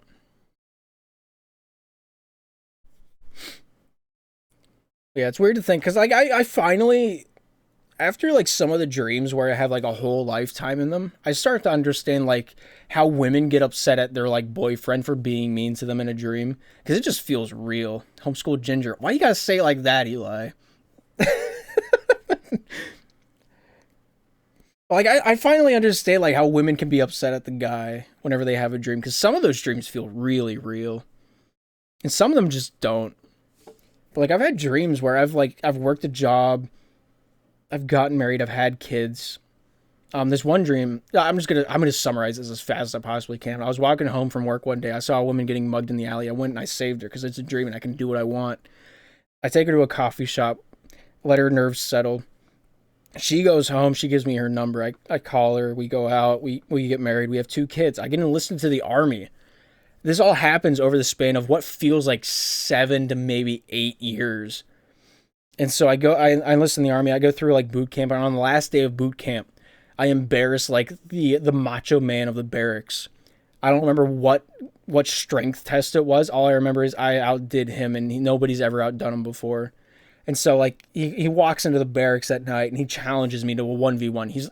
He asks to 1v1 me in like a sword gladiator fight to the death for to like redeem his honor. And I'm like, sure, whatever. You're a pansy. I can take you on in a fight. And so we get into this gladiator ring, and we get into like the ready stance because I know how to sword fight at least a little bit. And so we square up. We get into the ready stance, and he just looks me dead in the eyes. The crowd dies down, and I can only hear his voice, and he's like, "It'll only kill you if you let it." I'm like, what does that mean? And he like goes for this overhead strike, like he's chopping wood, and I sidestep and I stab him in the gut, and I'm like, that was an easy fight. And then like his body turns into like this weird like low poly cardboard, and then he like Thanos snap dissolves into the wind, and like that's strange. And then I hear him say it from behind me this time. It'll only kill you if you let it. And I'm like, oh, this is a dream. That makes sense. And so like he goes for another like wood chop, and I'm like, I just let it hit me this time, and then I do the low poly whooshy whoosh thing, and now I'm behind him, and I'm like, all right, this is gonna be a fun fight. And so we do this like 9 or 10 times where we clash a little bit, and then one of us gets hit, and then they dissolve, and then we just reset the fight. And I don't remember what happened. I got like, the samurai ready stance where you have like your right arm down by your left hip, like you're ready to charge at them and do like a side slash. I was in that stance, and I'm like, all right, this is gonna be great. I'm gonna put the final blow into him, and this is gonna be done. And I get to go home and see my wife after the war's over, and so I get down in the stance, and I get ready to swing my sword. He's like slow walking towards me. He knows what's up. I can't move my arm. And so like I'm trying to push my right arm as hard as I can, and I just cannot get it to move. And he's getting closer, and he's raising his sword. And I'm like, I can't do anything. I can't move my arm. It won't move up. It won't move up. And you definitely watched Demon Slayer before this dream. I've watched Demon Slayer, I think it was a year before this dream happened. So it might have just been resonating in the back of my mind pot for dream lore. And so like I just can't get it to move, and I'm sweating now. I haven't said a word to this man this whole fight. for the last time. Oh, every time he would attack me, he'd say the line again. I forgot to mention that. Every time. It'll only kill you if you let it. Hacha! It'll only kill you if you let it. Hacha! And and then he still walks up to me right now. My arm can't move. He's like, it'll only kill you if you let it. And he roundhouse kicks me in the face. And he kicks me so hard, I wake up in reality. And here I'm laying on my right arm, so it couldn't move in the dream for some reason, because I couldn't move it in real life. And all I could think at the end of that dream lasted what felt like 10 years. And all I could think about when I woke up was, I'll never see my wife and kids again. That's all I could think about. It's like I was in boot camp for like a year. And I was the whole time I was thinking, I just can't wait to be done with this. I can go home, go back to my desk job. I can see my wife again. It'll be great. And then it just never happened. And that one messed with me. I woke up at like 7 p.m. after that dream, and I went upstairs, and the Penguin game was on. And my dad was just like trying to have a conversation with me. Meanwhile, I'm just coping. Heavy. Like, I don't know what reality is. I thought I knew. And then this guy turned into cardboard. And then he talked about it only kills you if you let it. I'm just looking for cheese right now, man. I'm so hungry. And yeah, I've had some very strange dreams.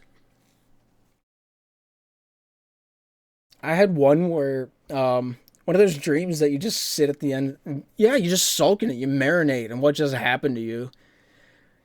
It's such a strange feeling. I've had, in the last like 3 years of my life, I've probably had 5 of those dreams where it just feels like it's 12 years of your life just condensed into what is actually like an hour, maybe 45 minutes. And I can understand how like DMT or whatever the drug is, you take it and you like live for 1,000 years in like the matter of 2 hours. Like I can finally like understand how that happens. It's so strange. But because of these dreams, I'm very afraid to do drugs because I'm afraid of what might happen to me. That might be the better for my health. Ever dream about slap? I did. I dreamed about it last week. I don't know why my voice is so gravelly right now. I dreamed that it was actually with Jack Black. Me and Jack Black were hanging out at the park, and he pulled out his phone. He's like, "Dude, have you played the new Slapshot update?" I'm like, "What the fuck did you just say to me?" "Dude, I played the new Slapshot update." "Jack, do you know who I am?" He's like, "Yeah, you're Darth." I'm like, "Yeah, I know who I am." He's like, "Of course I haven't played the new Slap update. You think I play this game?" He like pulls his phone out and he like shows me the trailer of it. And let me see if I can find it. Minecraft trailer, the Bwomp, explore everywhere. Bwomp, make this world yours. I have to find this. I wrote this in the Oddshot Discord. I'm scrolling up. I see if I can find it. I'm not showing it. Yeah, okay. So, like, the trailer went something like, "Bwomp, better servers. Bwomp, better matchmaking. Bwomp, better goal horns. Bwomp, better shop items. My bumps harder. My game better. I spend less time queuing. Fuck Satan. Fuck Cortez. Slapshot 3, The Pond, out now." And I'm like, whoa. That was the hardest trailer for just a game update I've ever seen. And Jack Black's like, "I know, dude, right? I'm going home right now to play it." I'm like, "All right, I'll go home and play it with you." And so we get on Slab 3, the pond, and we're just hanging out in the pond.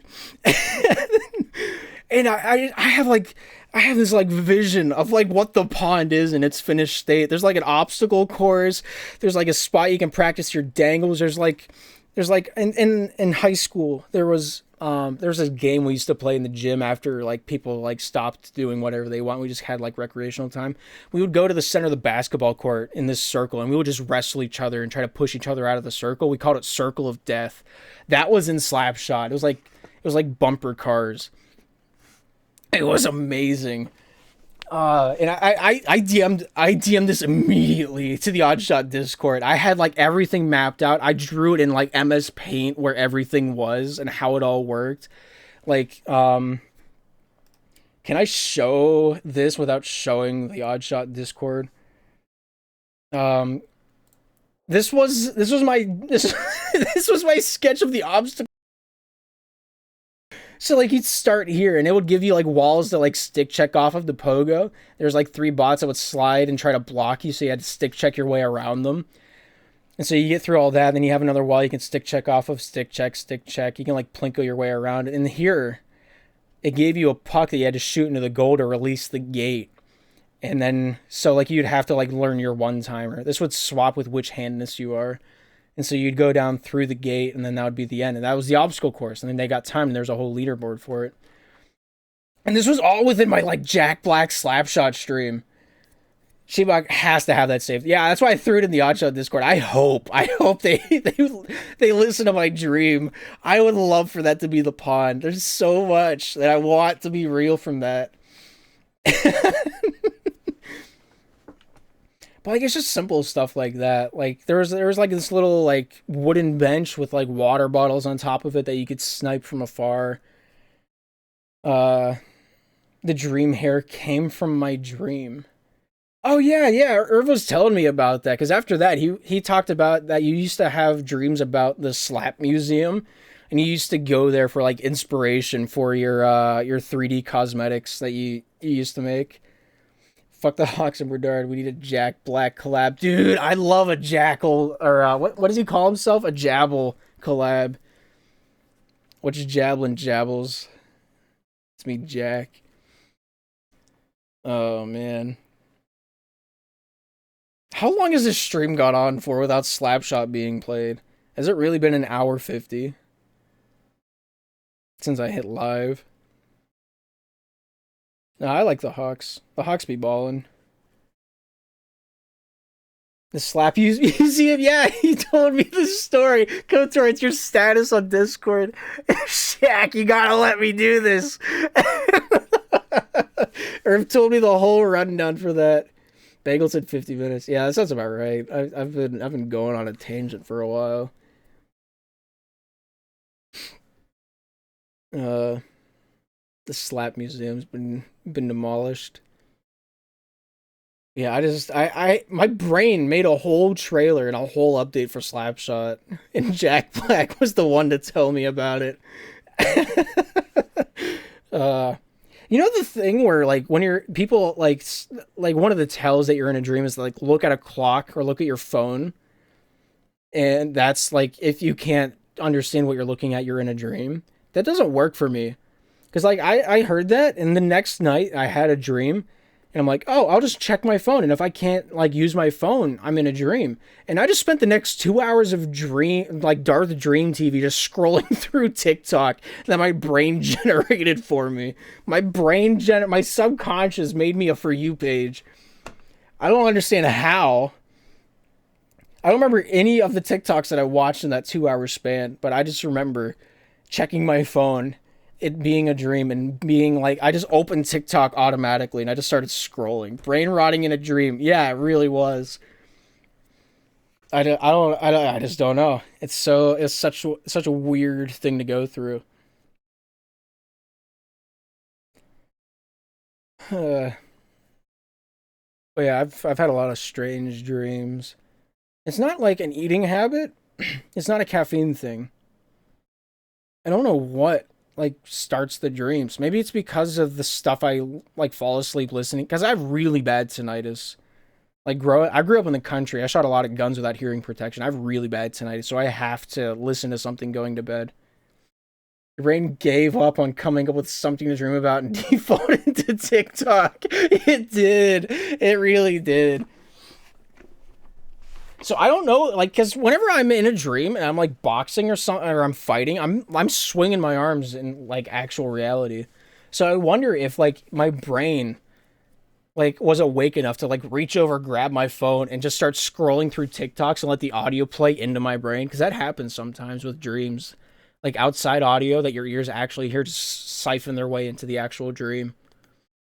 And so I wonder if it did that. It just like grabbed my phone and I was actually scrolling TikTok in my sleep, and the audio was just playing out, and my brain was just like making a new visual for it. Yeah, that's why I hate vacuums. What?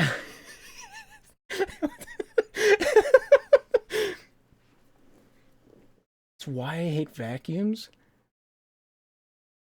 That's why I hate vacuums. I feel like I missed something. Do you get sleep paralysis? I've never had sleep paralysis, but I feel like if I did, I'd make friends with a demon. I don't know. I feel like I've seen the Hat Man enough times that he just kind of protects me at night. But I've never had sleep paralysis. I have had like times where I fall asleep on my arm and I wake up and the arm's numb. Because that'll also keep me from using my limbs in my dreams whenever they go numb. People vacuum and it haunts my dreams while I sleep. That is terrifying. You ever see Jack White? No. But that's gonna linger in the back of my brain cavity. I used to get that bad, yeah. But, like, I have to listen to like a podcast or, just like I have to have a Twitch stream on that doesn't get loud. Because, like, back in the day, I just used to have a box fan. Back before, like, I had internet, I just had a box fan on. That was nice. It was such a constant noise. It drowned everything else out. All the crickets outside wasn't a problem. We had a box fan. That is the most soothing noise known to mankind for me. Is that box fan. I don't know where it went, but yeah, now I just have to have audio playing. I had sleep paralysis when I was slept in a church once. That is terrifying. Some demon was running around and jumped on me. Details would be too long to explain why I slept in a church. I've been there. I don't know if I've ever slept. I might have fallen asleep a few times in church. I don't know. I really couldn't tell you because I was asleep. How would I remember?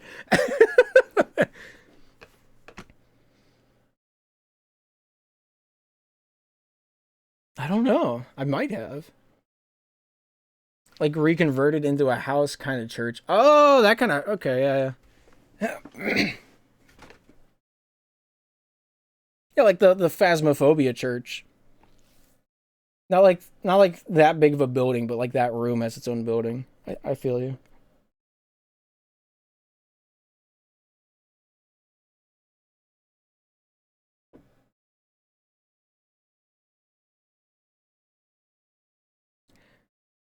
So is this what just chatting streamers do? They just like you hang out. Is this feels very strange that there's nothing going on right now. He like doesn't need to sleep to get me to get scared. Yeah, he does own a couple mirrors. Or that just might be Alex like sneaking up on him from behind. You should watch KOTOR's world record speedruns on Faz to fall asleep. Do you guys actually run Faz? Oh my gosh, me and a bunch of my buddies used to run Faz. We used to four-man it though. We had the Bleasdale world record one run, but not all of us recorded our perspective, so we didn't get the renown for having Bleasdales. We got it in 43 seconds, I think it was. It was somewhere around 38 to 42 seconds. We got all three evidences and we got out. It was fast. Yeah, I went into it's the one, maybe it was Grafton. You go in, it's the wood cabin. You go in, you immediately turn right. You go up the stairs, you turn left, you go up the stairs farther. At the top of those stairs, I had Spirit Box, and I go in there and I'm just, are you a pirate over and over again? And it answered the first time as soon as I was top of the stairs, and I'm like, oh snap. I threw down the book, it immediately wrote in the book, um, it has two floors. Yeah, it has two floors. No, it has the attic. Yeah, it is three floors. Because you go up the stairs, there's a door straight ahead. You turn left. There's a bathroom right off to your left. You hug the left wall. You go around. Yeah, I was Grafton. There's the two bathrooms off in its own like little island on the second floor, and then there's the attic up top. That's the map I'm talking about. I think it's Grafton. I could be wrong. I hate Grafton with a passion. There's so many things that happen on that map that I'm traumatized. What I had Spirit Box. It gave me that immediately. I threw down Writing Book, which is the hardest thing I think to get in that game, and it immediately wrote in the book. And then I pulled out a temperature gun. I saw my breath before I even turned it on, and back then that was enough to get freezing temps. And so I'm like, all right, we got it. We're out of here. And we left immediately. The other three people weren't even in the house yet. It was just me. And so we get back to the truck. We get in. We close it up, and it was something sub-minute. I don't remember what it was. But it was insanely fast because we loaded in. It was just grab the stuff, go in, bam, come back out, close up. We had to run like that on Asylum. That's insane for Asylum. Asylum's huge. The only thing I would say back then is motherfucker. uh, yeah, after that, I don't remember what update it was, though. I have to check speedrun.com.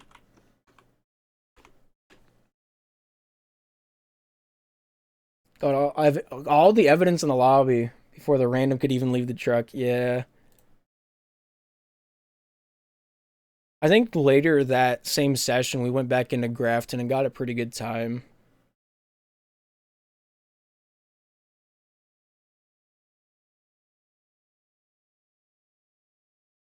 That was Ridgeview. I don't think we ever got first. We got close though. The version was 0.3 plus evidence percent. There's very few like 100% runs that we actually completed.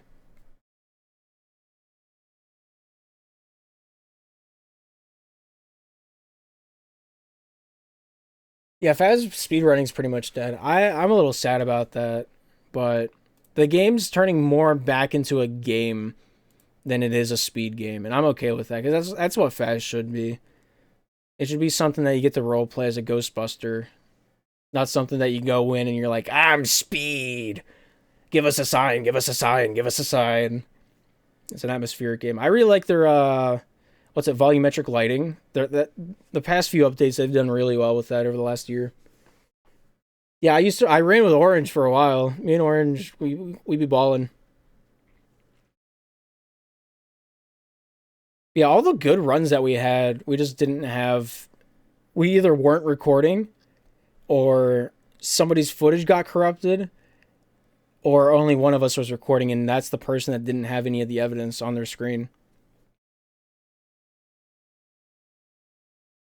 It's so weird that we encountered you before SPL. Really?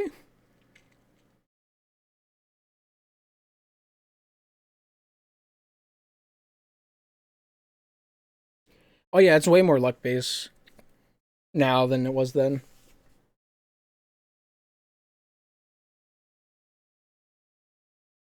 Wait, where did we run into each other before SPL? Was it through? Did we just see each other on the leaderboard?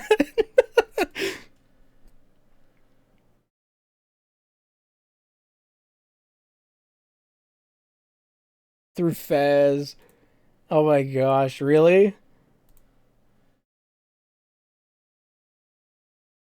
Oh my gosh, there you are. That's crazy. I went to the O2 solo runs and there's KOTOR's name on Tanglewood. That's wild. I didn't know that. That's pretty lit.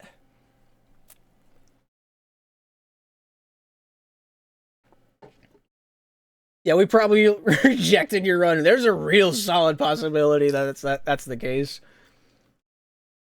I don't think there was. I think I only got 2 runs rejected because after the second one, I'm like, all right, I get it now.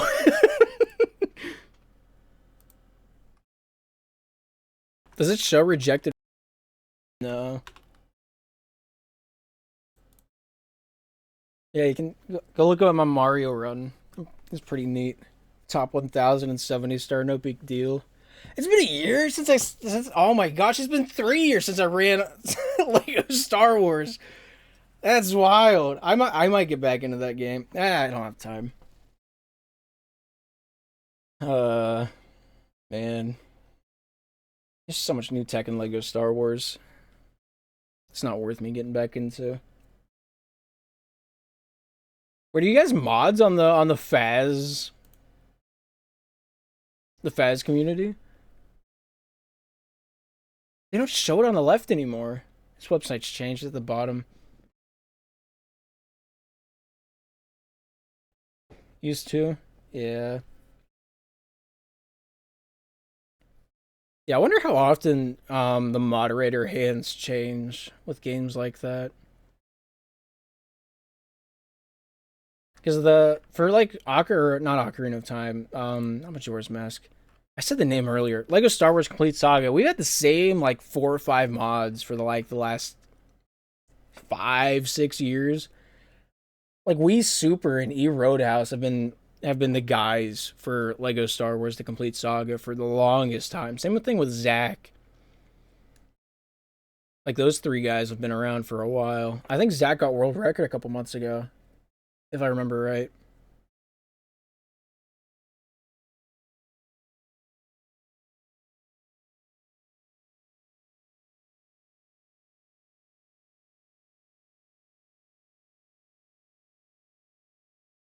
Yeah, I've been really tempted to try speedrunning Lethal Company. It's like some of the runs are like 2 minutes long. Like that feels like you could optimize it. It's a little RNG. It's like Minecraft, but I feel like Lethal Company would be a really fun speed game. Not that many people play it. That might be my game.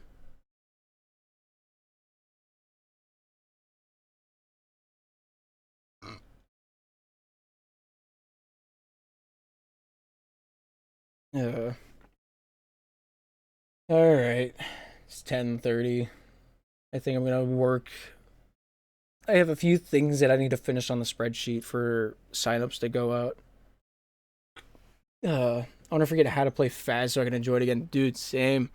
Whenever Prestiging came out, I was so excited to play it, and then I started playing it again. I'm like, there's too many like speed strats that I just know that make the game too easy. Like I know the hiding spots, I know all the maps by like the back of my hand. When they changed Tanglewood, it made me feel like the game was new again. Whenever they changed where the door to the laundry room was, that made me feel like the game was new again, but it really wasn't. It's like you can. I got to the point where I could like listen to the footsteps of the ghost and know. I could see the blinking of the ghost and know. I could have like the small tells of the ghost and know without like getting any evidence. And I'm like, I play this game too much and I stopped. So I don't know if I could still do it or not, but our fast speed running friends been aiming to beat quota world record. They beat it last week. Nice.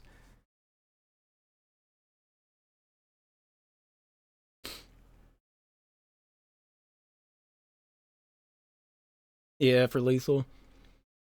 Yeah, I was looking at their categories. Their categories are solid. I like their rule sets.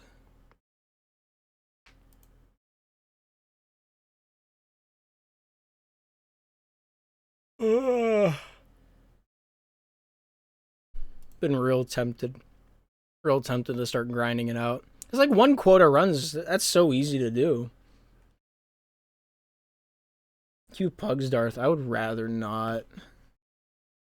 You think I play this game?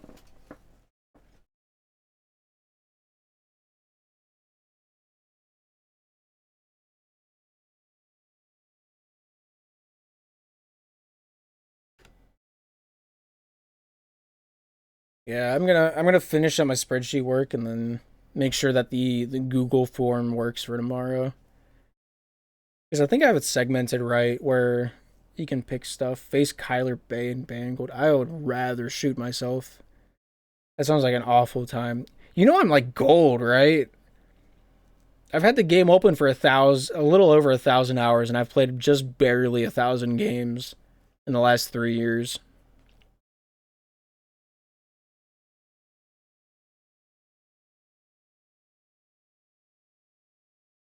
I'm not good at Slapshot. I'm okay with that. The game makes me want to hate myself. Except for the times that it doesn't. Then it does a little bit less.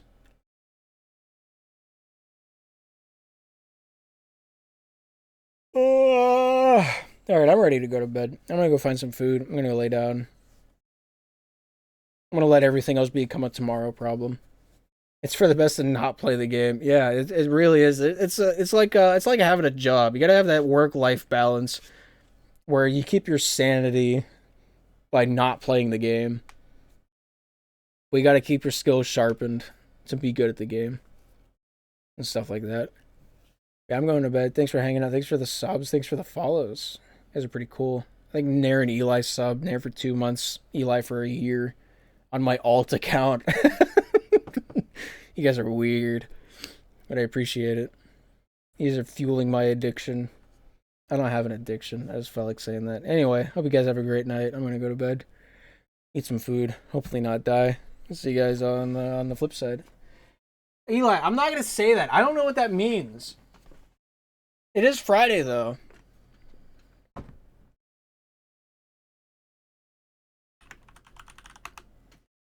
I don't have like an outro. What does that mean, Eli? Oh, fentanyl, the deadly drug. Oh yeah. Yeah, okay, that makes sense. I'm glad I know now.